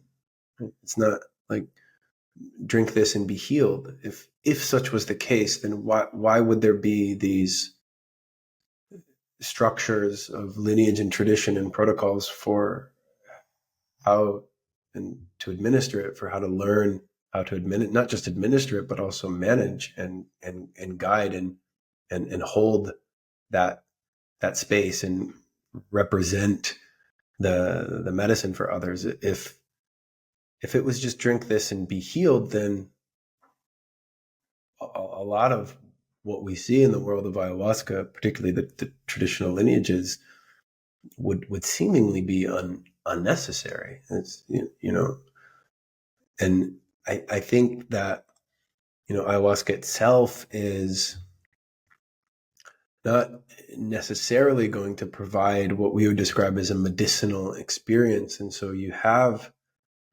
then people who are called to train to learn how to administer ayahuasca in a way where it becomes medicinal. And when we say medicine, we're referring to, well, I mean, what is medicine? We're referring to, anything that is there to to treat something, or to, ultimately anything that is there to help alleviate suffering in some way, whether it's a physical, psychological, emotional, spiritual, and beyond. So the medicinal aspect of ayahuasca is an art. It is a practice. It is a learned craft that guides a person to help facilitate and engender these kinds of healing experiences where another person is releasing or alleviating a sense of suffering that they have, or that they are getting resolution on something that is difficult or challenging within their life. Essentially, the reason that they came to something like ayahuasca in the first place. And so the art of the medicine is often taught through apprenticeships. It's taught through these committed, sort of long-term deep dives into that entire world of not just ayahuasca, but also the other plants and plant spirits that are considered medicinal within that plant spirit world, and within, the Amazonian cultures and peoples. And that process is typically, as I understand it, right, and it should be clearly stated that, there are a lot of different ways that apprenticeships are taught and are administered, and different ways that people will learn how to practice with ayahuasca. So, nobody has a monopoly on the truth. So this is a version, a lived experience of what it's been like for me within this particular lineage. So as I understand it, you in most cases will have a teacher, a maestro or a maestra. So someone who has learned the medicine and who has, elected to teach that to you or to a student. And so they exist in a way as a guidepost and as a point of stability along the way. But the learning, well, it's being sort of granted access through the lineage keeper, and they say, okay, teach this person. But the learning from the student ultimately takes place through the medicine, through the spirits themselves, through the relationship that you develop with the many different kinds of plant spirits that sort of inhabit or are these plant beings. And so you start by communicating and sort of figuring out how to communicate and make contact with plant spirits. And for some people, that's like, it seems ludicrous. But I've seen too many things that were even more ludicrous that point to the sort of the truth factor of these beings existing in some conscious communicative way. And so, it's like you're looking to gain access to Narnia in a way, right? You're looking to gain access to their world. And then, once you're in there, they start to communicate with you in different ways. It's not only, and usually not exactly like how we talk amongst ourselves as humans, but there are a series of means by which you can make contact and develop these communicative relationships with plant spirits. And then you ask them, to teach you, to train you, that you want to learn the art of medicine. You want to learn, how to participate in helping others through the administration of these plants to, evoke healing and, ultimately for the good and well-being of humanity, which is how my teacher always has framed it. And that is the sort of the ultimate condition, is that the intention can only and ever be that. It can only and ever be for the good and the well-being, or as he says it, the salvation of humanity.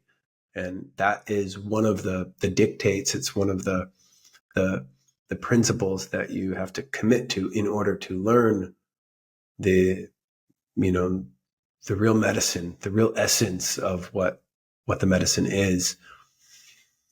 And so the principal way that you start to develop or sort of tap into that world is through the process of dieta. And I like to describe dieta as a kind of spiritual fast. It's a kind of dedicated intentional time where that intent is to make contact with and commune with a plant spirit or a series of plant spirits. Sometimes you can diet multiple plants at once, or, typically when someone starts, you diet with one plant and then you start to move in some kind of pattern. Again, this is where the art of how to do this can be quite variable. There are traditions that I've heard of, for instance, where there's a set, like you start with this plant and then you go to this plant and then you go to this plant and then you go to that plant. And there are other traditions where it's like, okay, well, you're going to diet, you're going to diet this plant and then, we're going to do a group of 5 plants and then, okay, let's see where that goes. And then, okay, no, this one's next. And like, there is no set order specifically. And, there are certain lineages that will focus on certain types of plants over others. And some is like, okay, some work with these plants, some lineages don't work with those specific plants and onwards. But, the practice of the diet, that dedicated intentional time to,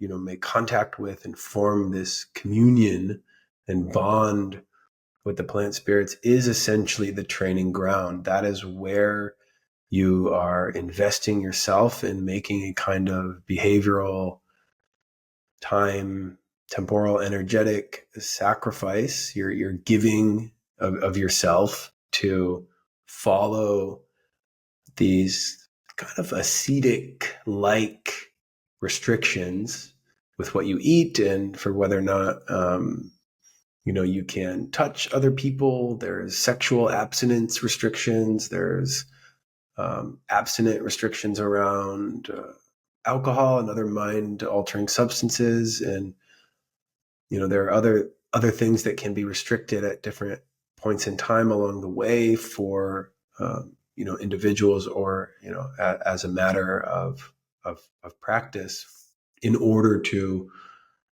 learn. And so you're kind of making these intentional sacrifices, and then during the actual diet, you're ingesting the plant in a set kind of way, and you're eating very limited, very bland food. And there's a whole host of things that you can and can't do depending on the diet and the style of diet. They're often done in isolation. That's like the real traditional deep jungle style. I've done some like that where it's just me in a cabin the whole time, nobody else around, even making my own food, that kind of thing. There are other ways of dieting where you're dieting with other people who are also dieting. It's more social, it's more interactive. And but the real training diets, I would say, especially based on the lineages, are done in proper isolation. And there's a lot of reasons for that. But it does make it a lot easier to drift into the world of the plants, to slowly be conditioned to this. It's like this layer of consciousness that is always around. It's like a frequency where the plants are, and it's like the plants are almost like they're attuning you to be able to hear that, to be able to tap into that, to receive from it, and and learn from it. And so when you're in isolation and you're not eating salt and you're practicing celibacy over periods of time, it makes the potential that you're going to form a meaningful contact with that plant spirit much more likely. And then from there, you develop a relationship with that spirit or all the different plants that you might be dieting or have dieted to then teach you how to learn the medicine. And the primary tool in the ayahuasca space is Icaro. So you ask them to teach you the songs, the vibrational frequencies that evoke these healing states. And it's direct. The frequencies, the medicine, the songs, the knowledge, it comes straight from them. And so the real key in the apprenticeship is to convince the spirits to teach you. Essentially, that's one way of putting it. To put yourself in their path, to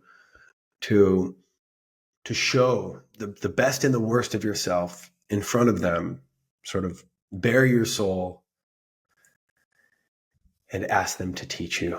And they will put you through this sort of journey of personal transformation. And it can be very difficult, very challenging to see where you're at, to test you, to kind of push on maybe some of the parts of your psyche that might need a little maturing, that might need a little work, that might need some exposure, things that you might not be aware of. And over the course of the diets and the course of the years, you're given opportunity to turn yourself to, and it is micrometer by micrometer. It is a slow, long process of shifting your way of being into such a way where the plants are then going to feel comfortable, where the plant spirits are going to feel at home, where they are, going to sort of feel like you are a spirit or a vehicle that they can be properly channeled through. And it's not like it makes you a better person. And I think people think often about people who practice plant medicine, particular like ayahuasqueros, they put them on these pedestals, and that's not really what it's about. It's what they're doing is they're shaping your consciousness so that the frequencies of the plants and the medicine that they carry, the frequencies of that knowledge, those libraries, wisdom, can come through you in a way that is safe and that ultimately brings out the intended result, which is to really to heal other people. So there's a lot of very unique things that I think takes place for each person on each of their apprenticeships. It's a very personal experience. For me, it's been like unbelievably gratifying to go through that process. It's also been in some cases quite terrible and quite difficult, and certain aspects of the learning and the training, not something that I'd necessarily want to repeat. It's by no means fun. It's quite sacrificial in many ways, and as you go through those sort of trials and tribulations, the different types of tests and learning environments that the plants will put you through, you will start to be able to access aspects of the plants that actually do the things that you see ayahuasqueros and curanderos do in the ceremony. And they start to teach you their language. They start to teach you and kind of in a symbiotic way utilize your state of consciousness as their own instrument, and to kind of together deliver what's needed in whatever context it's needed, typically some kind of ceremony or treatment or guiding another person in some way. And, for me, the plants, there was a time where I felt like I was closer with the plants than I was with people. I was like talking to the plants in my imagination more than I might have been having conversations with other humans. That's not the case now. They're present, but I think more integrated. But there was there was quite a few years in different phases on and off where you're just immersed in that. It's like a hidden world within the hidden world, the plant spirit world dimension. And you become close with them. They become like friends. They're funny. I mean, the plant spirits can be very humorous, and the relationship evolves. In the beginning, for me, it was very like hard. It was discipline. It was structure, and I was much more serious. Even though it's no less serious now, but it was like I was like only serious because of the consequences and what was potentially at stake. But now it's like it's such a beautiful bond to be able to have this spiritual friendship with these beings. And I think that's part of the gift. That's part of, it's like you've kind of gone through this journey to now like have this really loving, friendly, very profound, meaningful relationship with the medicine itself. And then that is what carries over into when you're working with other people and helping to kind of cultivate that same kind of loving relationship as people go through what can be a very difficult experience, like a series of ayahuasca ceremonies or a plant dieta. So the training in the lineage with Don Alberto, I mean, he almost has told me nothing technically, right? Most of it's the high 90%. It takes place in ceremony, and it's like spirit to spirit communication. So there's no manual, there's nothing written down. He's not giving me pointers. He's not necessarily, like teaching me in the way where we would like go to a class and be taught a bunch of information. Like all, if not most, if not all, of the learning has just been through the experience of being with the plants and the medicine. And that is a very traditional way to learn. That is how something like an oral ayahuasca tradition is passed along. It's through experience. So, I asked Don Alberto, it's like, oh, I want to learn the medicine. He's like, okay, great. What do I need to do? He's like, drink ayahuasca and do diets. And that's it. Like, do that, and then you will learn. And then occasionally, he'd drop in a series of words of wisdom here and there over the years, but very little in terms of this is how you do it. There's a lot of learning on the job, if you will, in this kind of world. But that does give you a sense of the real connection when like you actually do learn something, because there were several times where I would learn something and then I would communicate it with Maestro Alberto, and he would confirm it. And it was always like, oh, like, wow, that's actually a thing that he knows, that he relates, that he's confirming that I just, learned. I mean, not really on your own, but, just learn through my own process. And yeah, like it's real. It's a thing. It corroborates.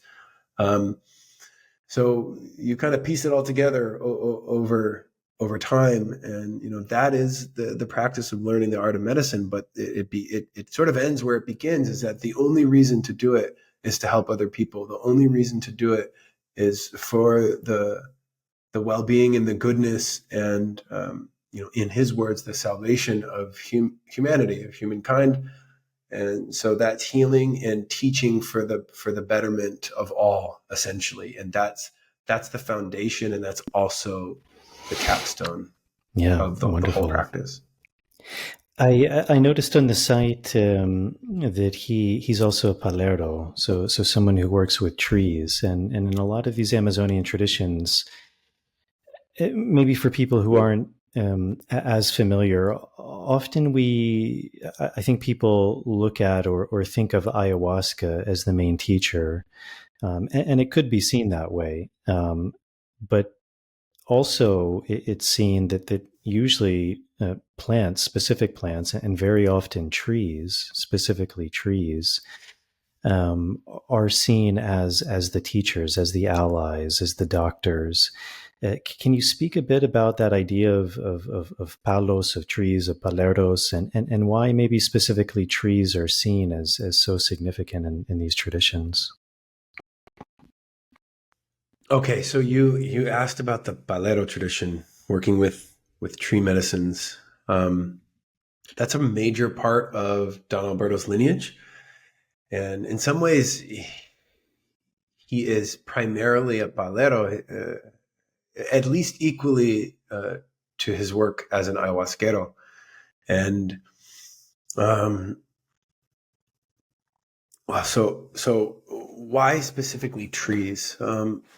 I think it's good to state kind of right from the beginning that um, ayahuasca as an art, as a medicine, as a plant to work with doesn't exist in a vacuum, and it doesn't exist in isolation. So um, typically, again, like very much within the Amazonian practices, within the Amazonian, uh, you know, tribal or ethnic setups, they are going to be using ayahuasca with many other plants always. It functions as part of a broader system of plant medicine, and you'll have different types of specialists who specialize in certain classes or certain kinds of plants. Trees is one of them. Ayahuasca is another one, but there are also other types of specialists who uh, work with a whole variety of plants, and all of these practices, these healing arts, these plant medicine arts, they're kind of like this interlocking, system of doctoring, of plant medicine, healing, and learning. And so, like I mentioned earlier about pulling on a thread within a cultural system, and that eventually you're going to end up pulling on every other thread. And ayahuasca is very much like that. So if you start investigating, uh, how ayahuasca is embedded inside a cultural or system or within a lineage, you will find that it is part of this much broader network, and often what it's immediately related to is how they also work with plants in other contexts.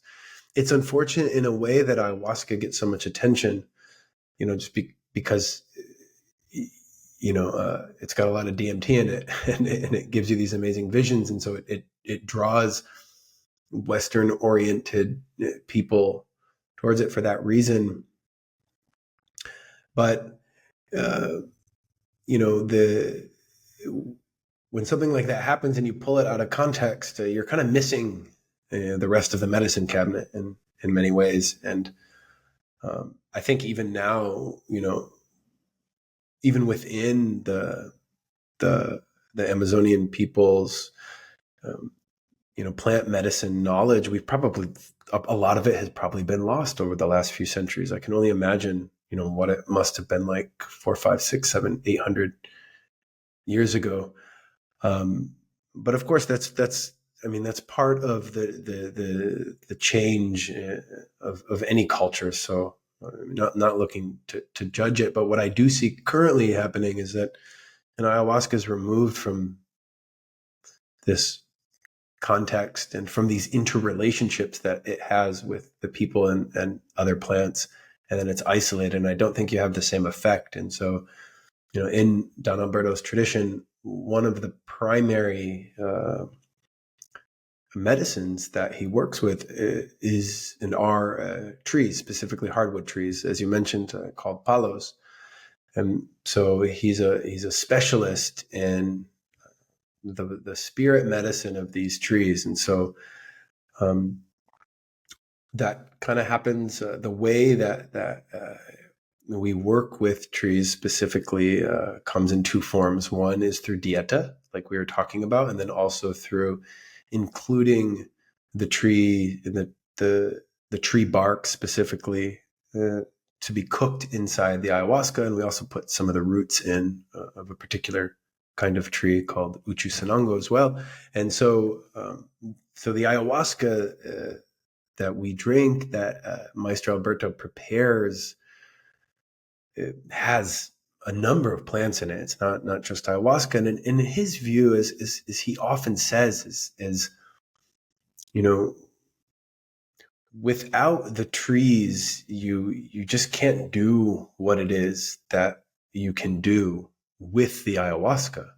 So it's almost like you need the trees in order to create support for the full expression of the ayahuasca. And so I find that there's a perfect, symbolic representation of that idea in how vines and trees behave in the physical world. And so, like, if you don't have a tree, then the vine, which ayahuasca is, it can't really fully mature into what it could be. And so they potentiate each other. And there's this synergistic effect that takes place between the energetics and the physicality of a vine and a tree. And so you have this natural harmony, and you see that expressed within the actual experience of the ayahuasca. You can feel the presence of the trees. You can feel the structure and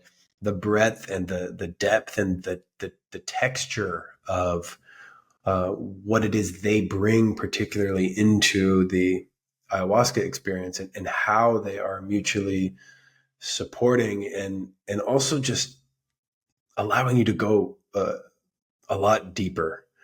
And there's a simultaneous earthiness to the trees. I mean, obviously, right? They're very grounded and rooted, and you kind of they help you get into the mud of your humanity in many ways. But then there's also this ethereal quality and aspect to them, represented by their openness and their expansiveness into the sky and into the light. And so it's this nice balance between, what we experience sort of in what you could describe as the lower world, or also the upper world of who and what we are. So it's like head in the sky, feet in the dirt, just like a tree. And so I find that in the training, particularly, most of the diets that we are doing are with trees, and the trees themselves are, essentially on equal footing with ayahuasca as plant teachers who carry wisdom and who can impart wisdom. And they're also considered plant doctors of a very high order, and they're respected in the same kind of way that something like ayahuasca is as well. And so they're part of this kind of greater landscape of plant medicine, plant spirit medicine. And they're the ones primarily who had trained me and who trains in the apprenticeship. So, like, they guide you and teach you. The ayahuasca does as well, but the trees, it's like they took lead on the process, and they help to sort of create the conditions for doing it and doing it well. And they imparted what you could describe as, what was necessary in order to be disciplined to get through the training process. And so I wouldn't go as far as saying that the plants are revered. I don't think that's the right word, but in the cultural system, within the context that I'm present in, it's like they're highly, highly respected. And, we get people who come and they know, nothing about the trees, and we go through our programs, and a good portion of what we do with people is educate about how to work with the trees specifically within the ceremony, and how to connect with the trees as spirits and as teachers, just like you would with the ayahuasca. And we attempt to make it as practical and personal as possible, so that by the end of the week, what ends up being equally meaningful, not only what took place in the ayahuasca ceremony, but also these bonds and the relationship that people who are doing the plant diet have formed with the trees. And in most cases, when I hear from people, for instance, after they return home, what they're talking about is the dieta. They're talking about the bond that they formed with the trees. They're talking about the longevity of what the trees brought into their consciousness and through their consciousness brought into their life, and how that's had such a lasting impact. I like to describe ayahuasca in some ways like emergency care. It treats what is most prescient, like what is most pressing in that moment, just like you would if you, for instance, went to an ER room. This is not a perfect metaphor, but it works to some degree. And so, like when people come to ayahuasca, it's like the most urgent thing is often dealt with.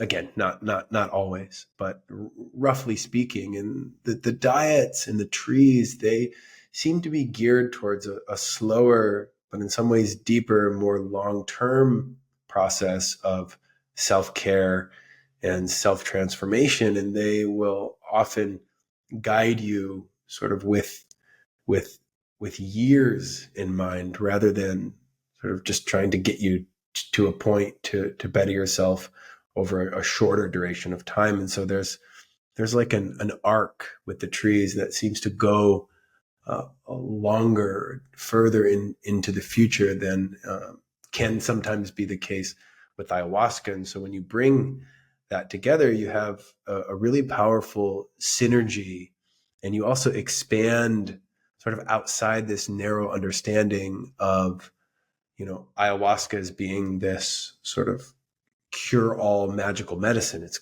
quite magical, and it's a tremendous healer, but it is by no means, going to fix everything on its own. And I think when you incorporate some of the lessons and what someone can learn from trees, just in general, even without dieting, into the process, it tends to hit home in ways that are, again, more grounded, but also more expansive at the same time. And they have a nice, slow, patient, lasting effect. Trees are very patient, and even physically, they mature much slower than a vine.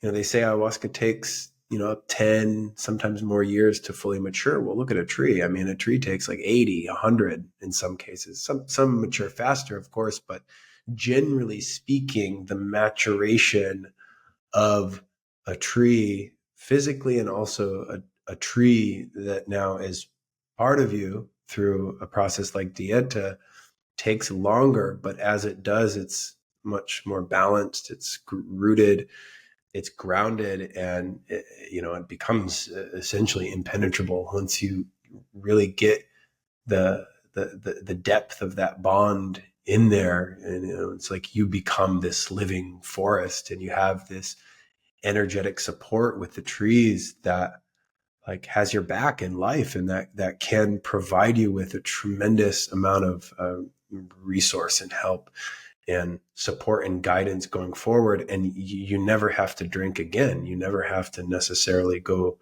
do more dietas or drink more ayahuasca to develop that bond and to kind of continue benefiting from this mutual relationship that you have with trees.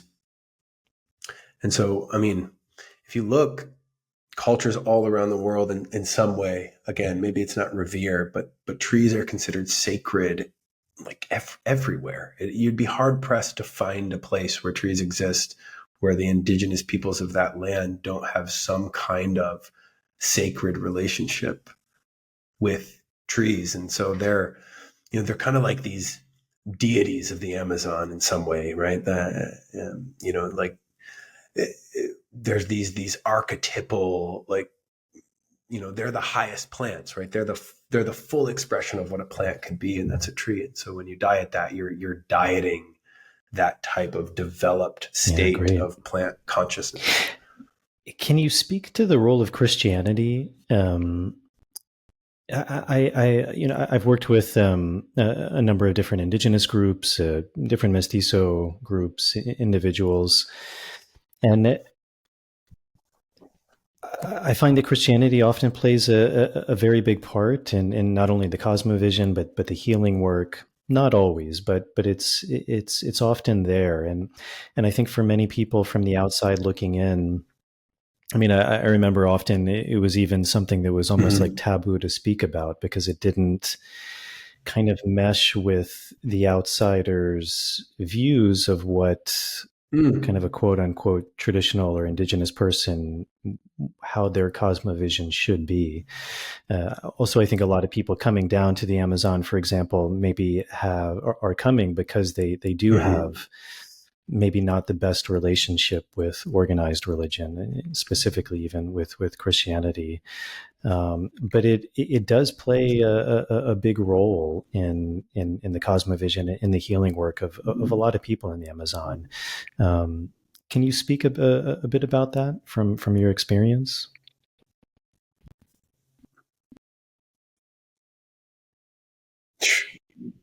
Sure. Yeah, I'd love to. So I remember this one interaction I had with a really old Shipibo healer. He was probably in his late 70s, somewhere in his 70s for sure, and just a delightful guy. And I wasn't sitting in ceremony at that time, but I was working at a place where he worked, and he I got to know him a bit, and I remember once I saw him, and he was like kind of fussing with his chain, and he showed me this cross that he had, and I was like, oh, that's interesting. What's your relationship with that, and with Christ or with Christianity, and um, I wasn't expecting that. Whereas, in lineages that are more associated with mestizo culture or history, there's an implied Christian element to most of the mestizo practices or most lineages that can be categorized that way. But I wasn't expecting this, from an indigenous Shipibo healer, and he told me a bit about his relationship with the divine, and he said, "Well, this is the great power of the universe." And he said, which was also very interesting to me, that when he did his first diet, part of what he did as his diet was read the Bible, cover to cover. It's like, oh, that's very, very interesting. And so you see this inherent syncretic element to different ayahuasca lineages and different plant medicine practices across the Amazon. And part of that is historical, but I think there's this other element to it, which I've observed, of course, working with Maestro Alberto, who, was baptized into a Christian denomination and Catholic, I believe. And,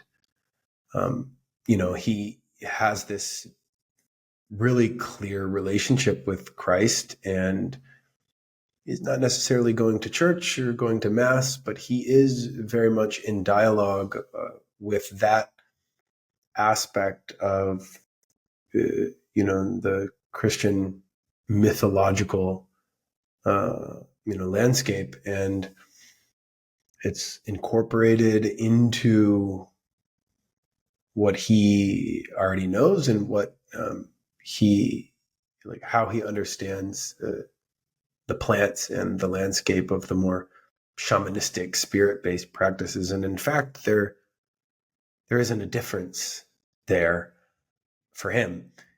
And he he often says that the plants themselves, the ones that have this quality that we call medicine, that you do these diets with, that teach you how to heal, that have these very beautiful icaros and that have this knowledge.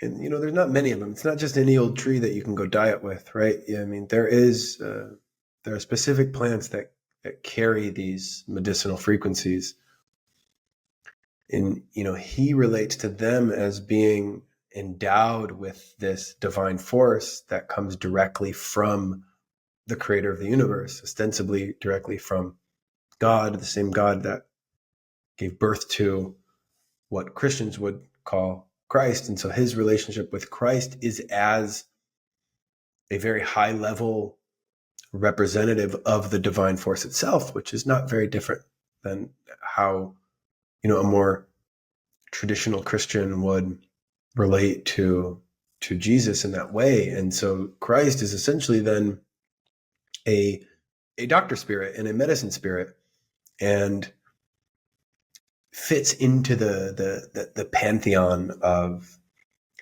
Amazonian medicine plants and spirits, and right into that cosmology. And it's looked at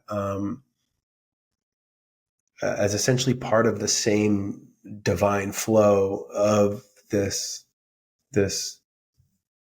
divine substance that we call medicine, that these plants have. And so there isn't necessarily a separation.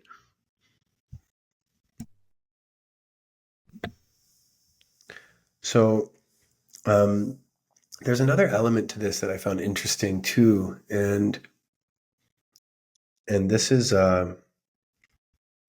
something I noticed when I was studying anthropology, and kind of coming at it from that angle, is that you often found shamanistic groups, people who are practicing different kinds of shamanism, assigning like spiritual power to otherness. So groups that exist somewhere else, up the river, down the river. Often it was one of the two, or closer to the city, away from the city.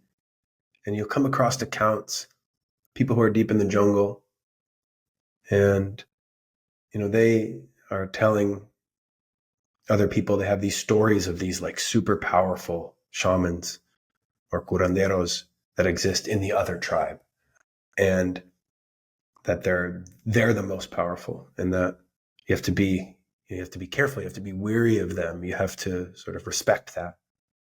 Or you'd hear these urban curanderos who are in some of these jungle kind of city urban villages or settlements, and it was like, well, the indigenous are the ones who really know, and they've got the true mastery and the real power of the plants, and so you have to respect and be cognizant of that.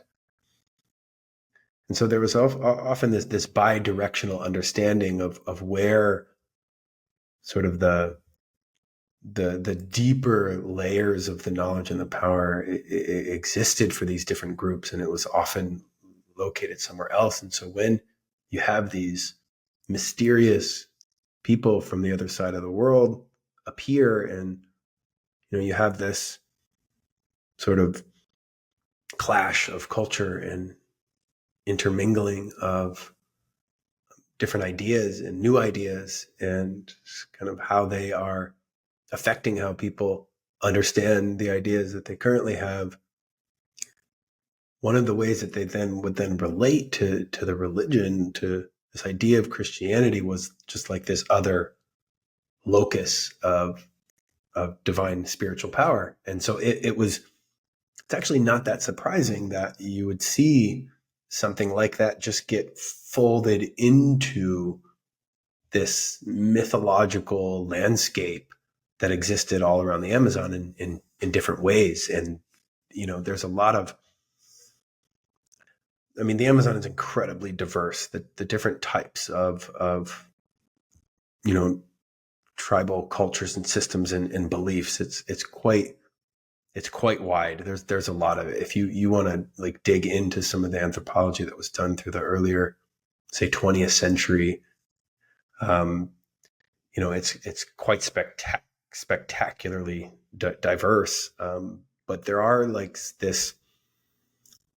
some underlying principles that you see that are kind of interwoven throughout a lot of the ways that they related to the world. And one of them was through this very animated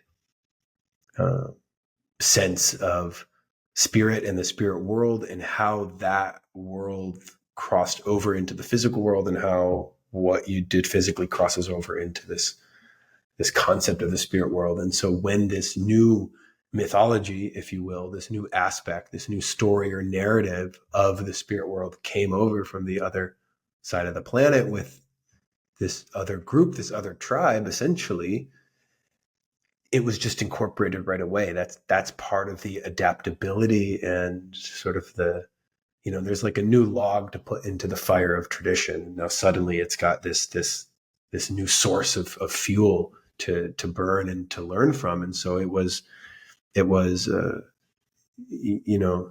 accepted, essentially.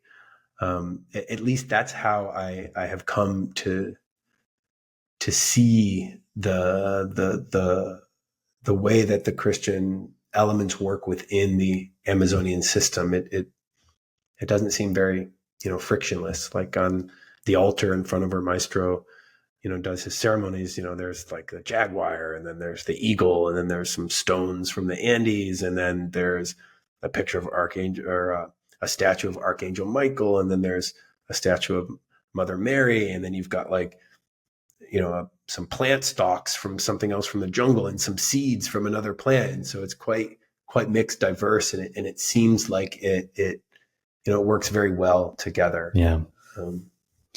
One of the things kind of coming full circle is in the beginning, we were speaking a lot about imagination and also I think like what I'm going to say is very general and much like we've been speaking about there's many exceptions. There's many ways of looking at all of these things, but I do think that people who are perhaps better in touch with their imagination, who are open to their imagination, tend to be able in a way, and I'm not exactly sure how to word this because words can tend to get in the way, but are able to go deeper into the totality of ayahuasca. Even when we speak about ayahuasca as a medicine, I mean, it is a medicine, it is a teacher, and it's so much more than that. Even as you were speaking about this idea of any of these ayahuasca trees being spirits or spirit, an incarnation of God, and God being all, these plants have the potentiality of putting us in those spaces of, universal dimensionalities beyond our wildest imagination. But to be open to that, we also have to be in touch with our imagination.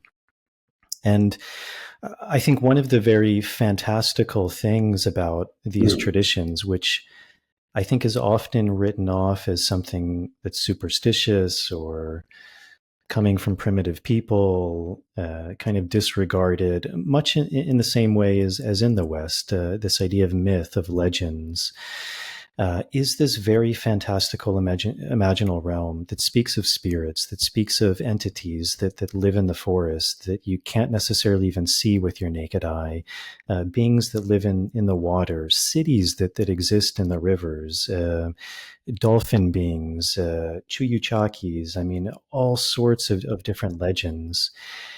And much like you were speaking about, often when people are working with something like ayahuasca, all of that is left behind. It's seen as something that's maybe not important, not relevant. And yet at the same time, I think there's something vital about that. And maybe in a way, if we're not open to that, we also limit the potentiality of what these medicines have to offer. This again is a huge question, so take it in any direction you want. But can you speak a bit to that idea of this very, very profound, very in-depth myths, legends, spirit world that not only exist but are very alive, and not just in kind of plant medicine work. They're very alive in the peoples of the Amazon, whether they're necessarily working with plants or not.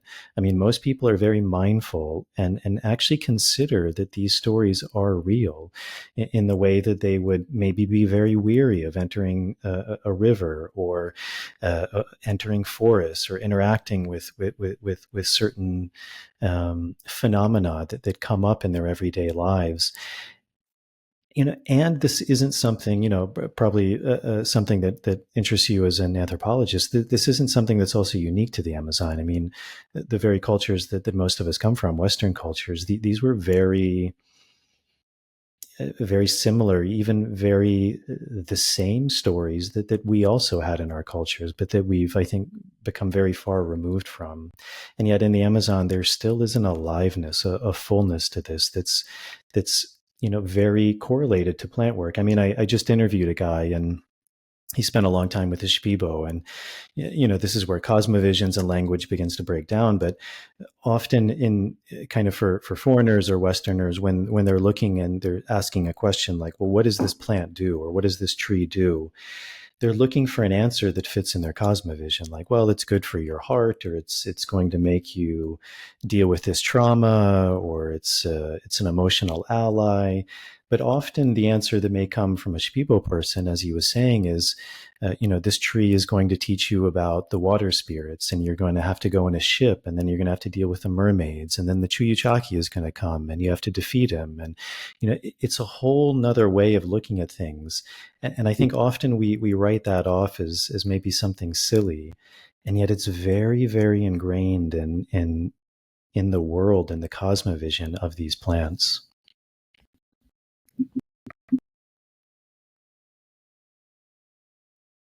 Mm-hmm.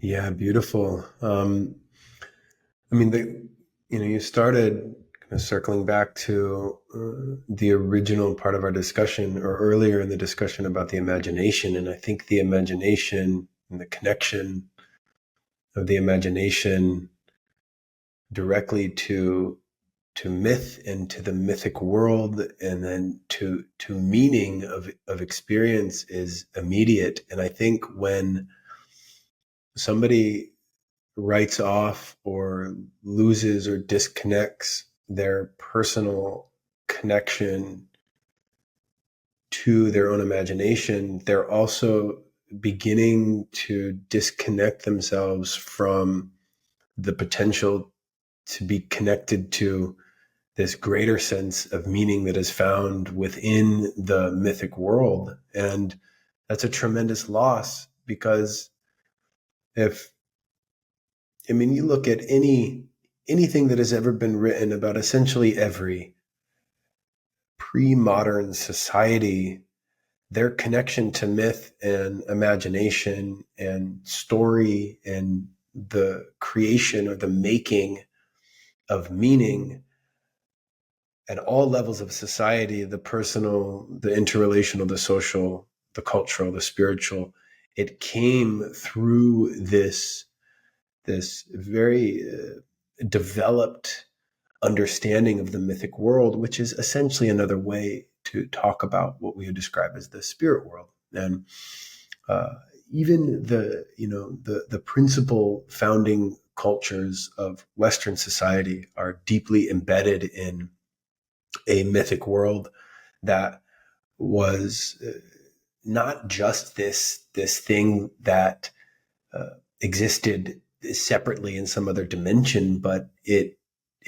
really bleeds into every aspect of a person's or a group of people's way of life. It's fundamental to daily living. We live our myths, and even if somebody doesn't believe that right now, like, we're embedded in cultural myths ourselves. There are myths of the political sphere. There are myths of the economy. There are myths of culture. There are myths of trends and memes. There are myths of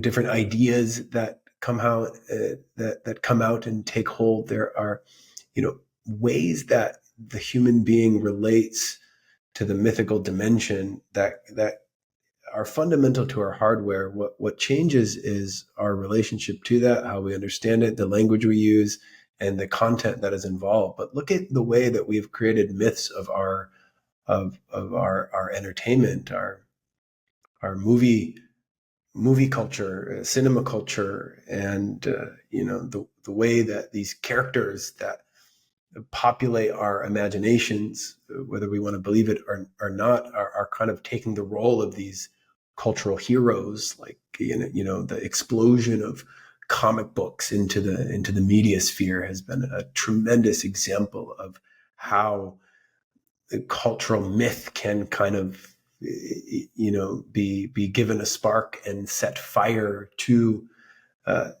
the imagination, even of a very secular oriented way of seeing the world.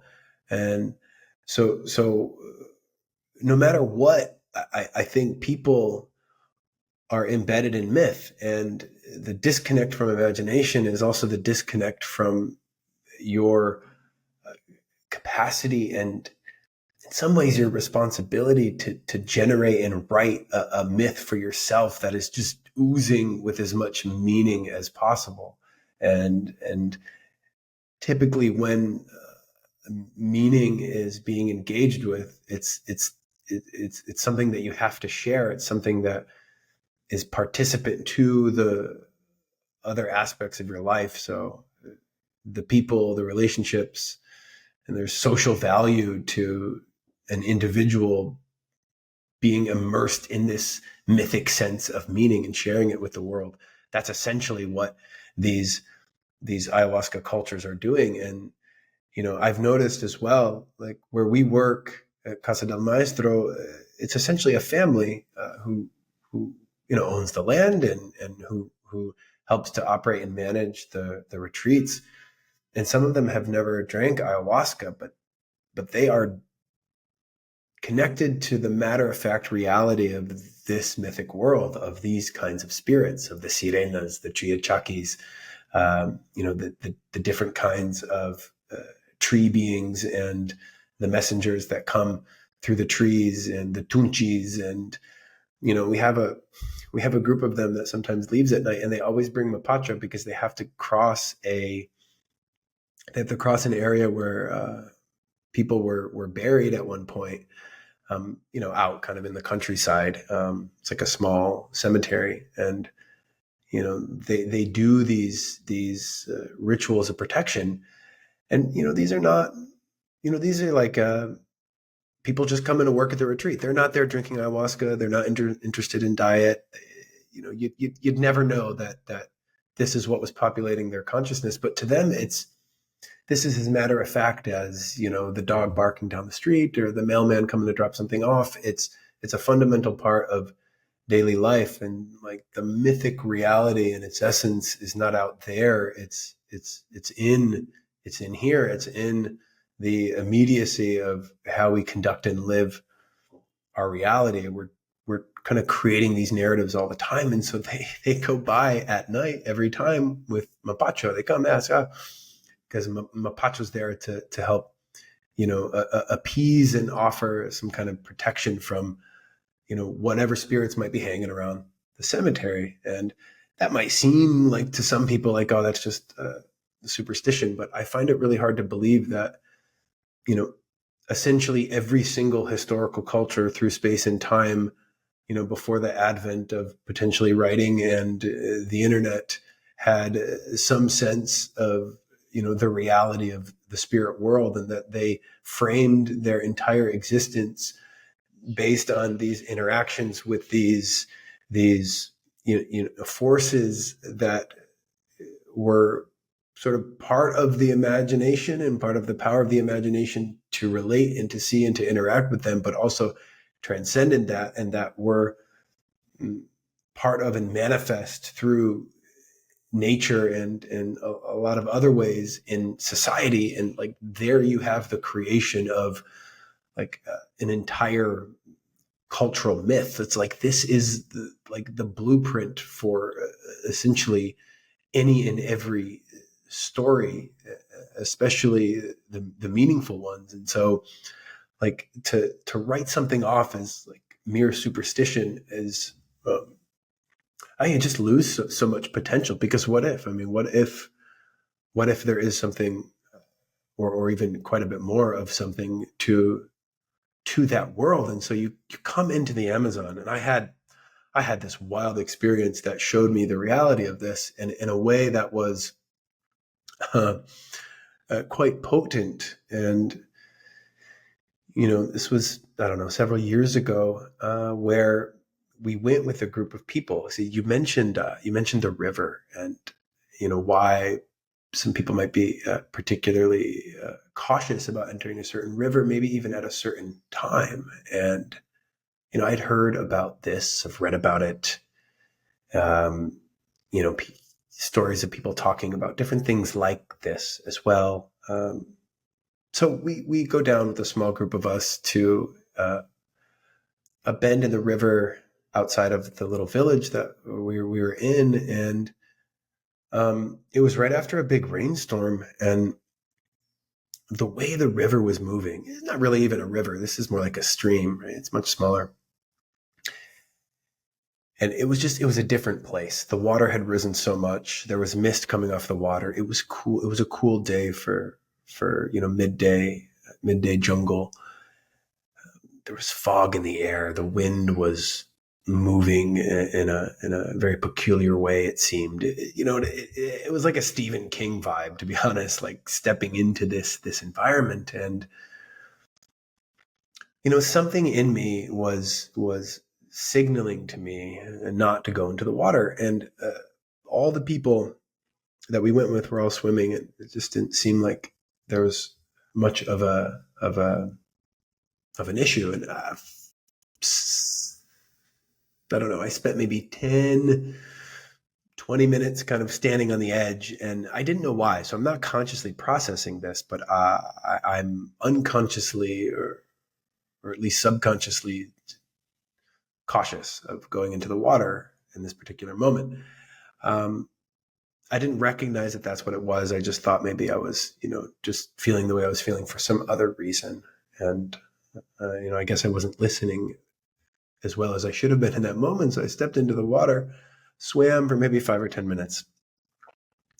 Not long after I get out, the rest of the crew that we were swimming with gets out, and we get back into the moto truck that we were driving. And within 20 minutes, I start to have this really violent fever. And I felt like my chest was caving in, and my thoughts became really foggy, and I started to have really strange thoughts. And I was like, oh, well, maybe I got sick, but it was nothing like I'd ever really felt before. I couldn't quite put my finger on it.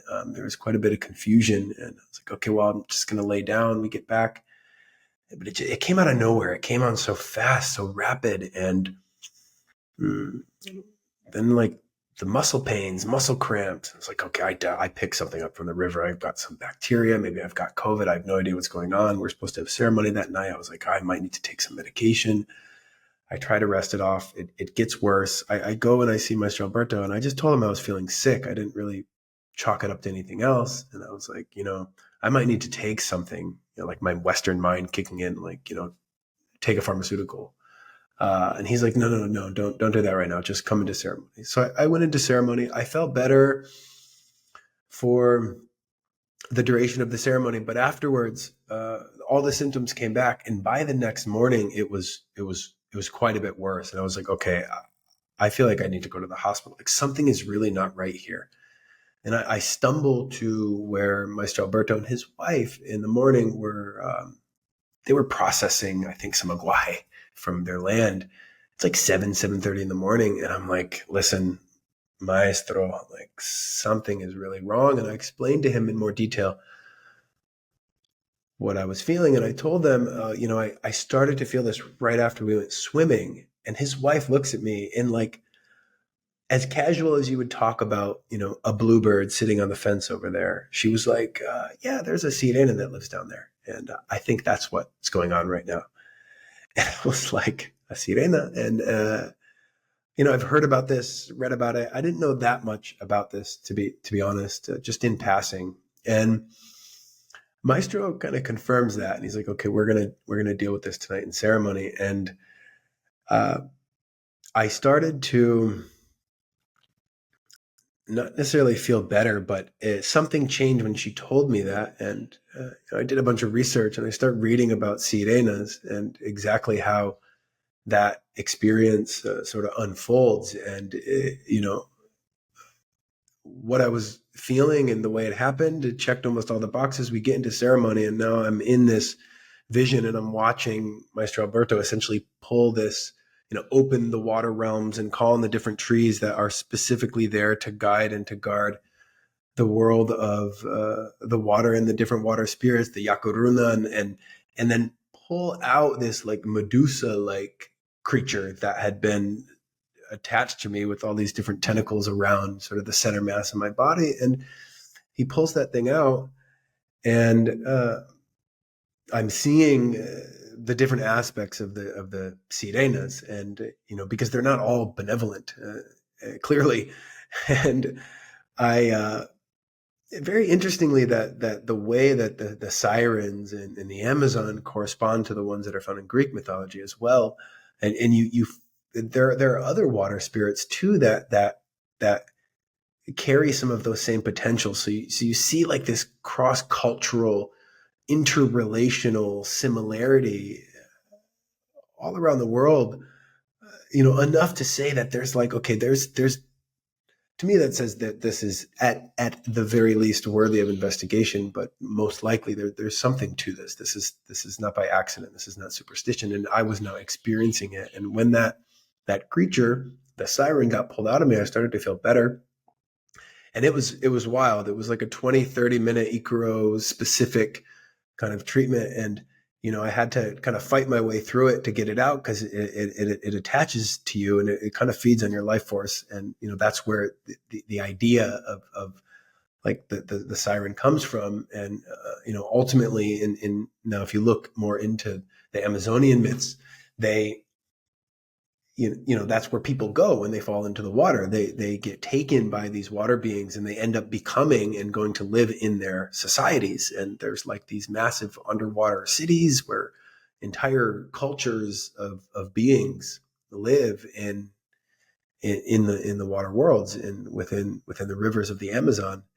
And it's like I kind of saw, in a way, an aspect of maybe where some of these myths are created from. And maybe if it was all in my imagination and I just imagined this thing being pulled out of me, then why did I feel better? Like all the symptoms went away. I was 90% better the next day, and then within 48 hours I was back home in my apartment. I was staying in Iquitos at the time, and I'm like, do I really know what I'm getting myself into here? It was quite a sort of firsthand, even if it was just a taste of that mythological world that the Amazonian people live in. And I can say that real or not, does not matter to me, because I experienced what that was like. And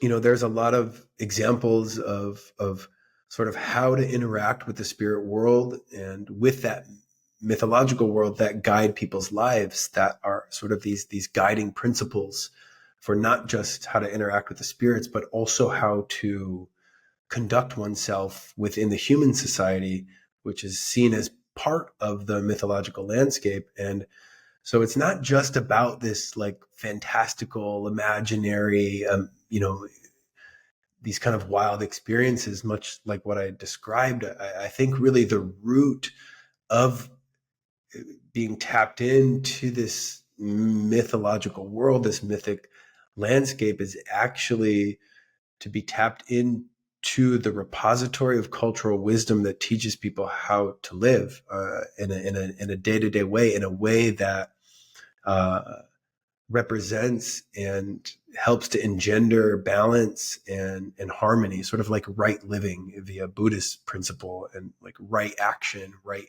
way of conducting oneself internally and interrelationally. And then that leads to a very healthy society. And so myths in that sense are fundamental to daily living, and also to, the maintenance and the survivability of a group within, a vast, mysterious world. And something like the Amazon, well, you're going to have some pretty incredible mythic landscapes there. And like you're saying, it's so rich, it's so alive. And I think so when we lose our connection to myth in a more modern world, we not only lose the the reality of the imaginary, but we also lose the connection to the wisdom that tells us how to be, that just tells us how to live. And without that, you fragment, and we see that, I think, evident. Well, that clip will be a good nowadays. promo for. Do you really want to be an Amazonian healer? As we begin to kind of wrap up, because we're coming up on Right. yeah, we're coming up on almost 3 hours It now. was an This has been amazing. Yeah. Sure. We spoke a little bit about martial arts. Has that played any role kind of in your process? Do you see any benefit to that? I think also one of the things that maybe a lot of people from the outside don't necessarily see, but a lot of these traditional healers or groups, they also come from, warring tribes, and even a traditional curandero often views themselves as a warrior, as you said, like a warrior of light, trying to bring order, trying to bring harmony, focusing on things like justice. And it's something I find with martial arts is there's a lot of these kind of crossovers, things like power, things like discipline, honor, humility, a sense of protection, of battling, of fear also, and self-mastery. Have you found that's been beneficial, or anything that kind of you've learned from that in the realm of plant work?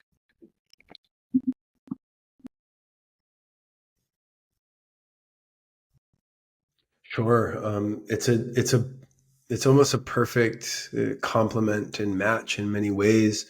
A lot of the principles that you just mentioned, discipline, humility, self-mastery, guardianship, the sense of protecting what is right and what is good, and standing for that, that are all that's found within martial arts, and sort of like protecting the innocent and those kinds of things. And that's an immediate crossover to the plant medicine world. And there is an aspect of the world of plant medicine where you are sort of carry the responsibility. So if you look at it more traditionally, more tribally, to protect the tribe. And so if there are, forces that are coming against the tribe in some way, then part of the job, part of the role and the responsibility of the curandero, of, the master of the spirit world, you could say, is to also protect them from these kinds of spiritual forces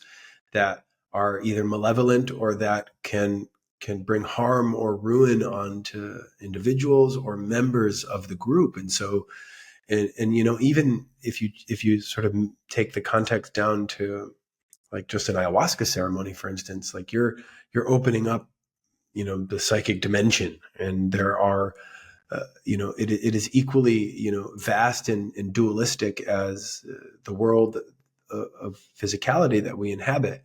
And so you have different kinds of spirits that are not designed to bring to bring healing, or to be to keep people safe. And in fact, there are spirits that do quite the opposite. And so part of what you need to do as you learn how to hold and guide an ayahuasca ceremony is protect that space from those imposing forces. And it's a necessary component. And the way I've learned is very similar to what I've learned through martial arts, is that you don't learn how to do martial arts so that you can go boast your skills and be bravado with it, and kind of obsess over the fact that you know how to do these things.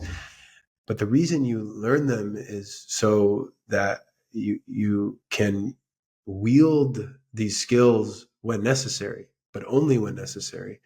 And otherwise, the fact and the process of learning how to defend oneself in the shamanic world is, you're doing it in such a way so that so you don't have to, so that you're protected, and you're sort of within the the hands of the medicine and the divine only, and that when or if a situation arises where you need to sort of utilize those skills, um, then you have them. But otherwise, they're only there to protect. And as when I first started learning martial arts, and I'm no master of martial arts by any means. It's been a part of my life off and on in different ways for maybe 20 years.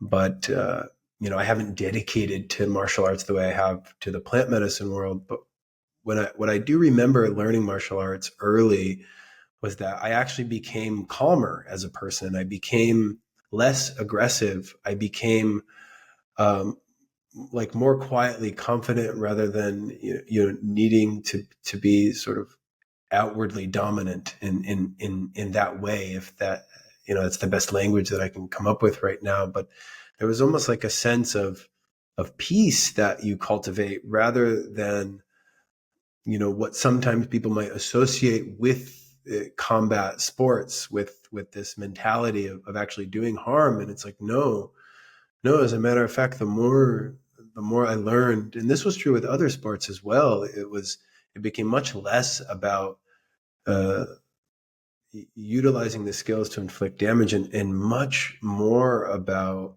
utilizing the skills to better oneself. And I find that in the shamanic arts, what the correlates to like self-discipline, self-defense in the martial arts are also there to kind of hold a very similar space. And so you're creating a situation where you can kind of utilize the skills to protect and to defend for the betterment of yourself and for the betterment of others. And, there's a lot of shamans, particularly even some Westerners, they just seem to be obsessed with the dark side. And, I wonder about that because in my learning, that whole aspect of the world, as I mentioned, while it's necessary to know how to defend oneself, but it becomes way less interesting than the path of sort of bettering oneself and the path of the medicine and learning how to be more of service. And I find that the path of the medicine is a humble path, and it's a path of service. And, in some ways, and you even find this reflected in the anthropological literature, where the shamans are the servants of society. They're not the queens and the kings, right? They're looked at as being there for the betterment of the people or the group. And so to do that, you need to have a safe environment. To have a safe environment, you need to know how to protect it. In order to know how to protect it, you need to know how to defend it in that way. And so an aspect of the learning was defense. And, it's very much like going to a martial arts gym or rolling on the jiu-jitsu mat. And the parallels are, like I said in the beginning, almost identical, but the real principles, I think, underlying the reason for doing that, number one is because it's not something that you can ignore. If you go into an ayahuasca ceremony and you don't know how to, protect yourself and others from any kind of psychic force that might do harm or might even just cause chaos or disrupt or, make that ceremony more difficult or introduce an element of darkness that is unnecessary. If you don't know how to do that, then you're just not very good at your job, and you probably shouldn't be serving, high-powered psychedelics to people, or you shouldn't be opening the psychic dimensions to others and or with others or for them, right? So it's a necessary component of the craft of the art of medicine. At the same time, if I've seen people get really drawn into that world in a way where it's almost like that's what they become, and the obsession with learning how to do shamanic battles can overtake the importance that is given to actually the real reason why you're there, if it is the real reason why you're there, which is to serve the people, to help people heal, and to teach the medicine, and ultimately to hold a space where the need to use those skills becomes less and less and less necessary over time. And, everyone evolves in a more harmonious way, sort of, under the gaze of the divine in the hands of God. And that's kind of the direction of the path of the medicine. And so the martial arts of the ayahuasca world are there to help serve so that you can continue walking that path and then know what to do if something gets in your way. Well, beautiful, Matthew. I think that's a good way to end it. Like I said, we're over 3 hours now. Is there anything we didn't touch on that you'd like to share before we wrap it up?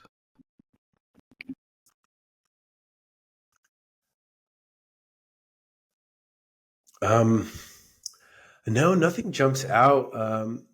It's been a very interesting and wide conversation. There's nothing specific. I'm sure we could keep talking. Maybe we'll do it again at some point, but I really appreciate the depth and, the specificity of your questions, and also the broadness. It was. Oh, it's a pleasure. Yeah, quite and good to speak if with you people are way. interested So in kind of reaching out to you or going to a retreat on Casa del Maestro, what's the best way for them to do that?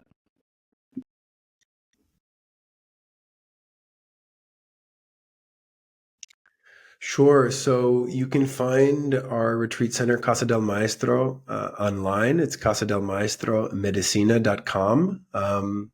If you just put in Casa del Maestro Ayahuasca, you'll find us. And then, we also have a social media presence on Instagram and Facebook, but really the best way is to just find us on our website. And well, great, Matthew. I really appreciate it. Thank you for coming on. Thank you for taking the time.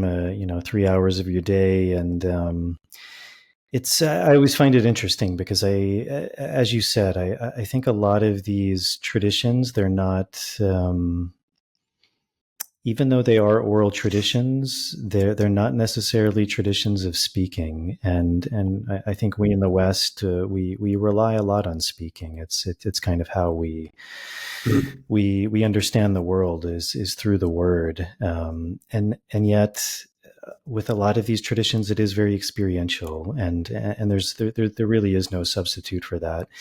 And yet, I think sometimes, and people like yourself, probably like myself, when we're put in roles where we do have to be a bridge, and where people come to us and ask us questions, there also is this kind of very good, in a way, thing where we have to look inside ourselves and try and find an answer, and hopefully based on our own experience that somehow does convey meaning. And I think you do that beautifully. I mean, I think everything you said, I really resonated with, and I think it really shows the maturity of your work, of all the work you've done, all the apprenticeship you've done, the time, the effort, the sacrifice that you've dedicated to this path. So I really honor that, and thank you for sharing. And I think everyone who's listening to this will really feel and resonate with that.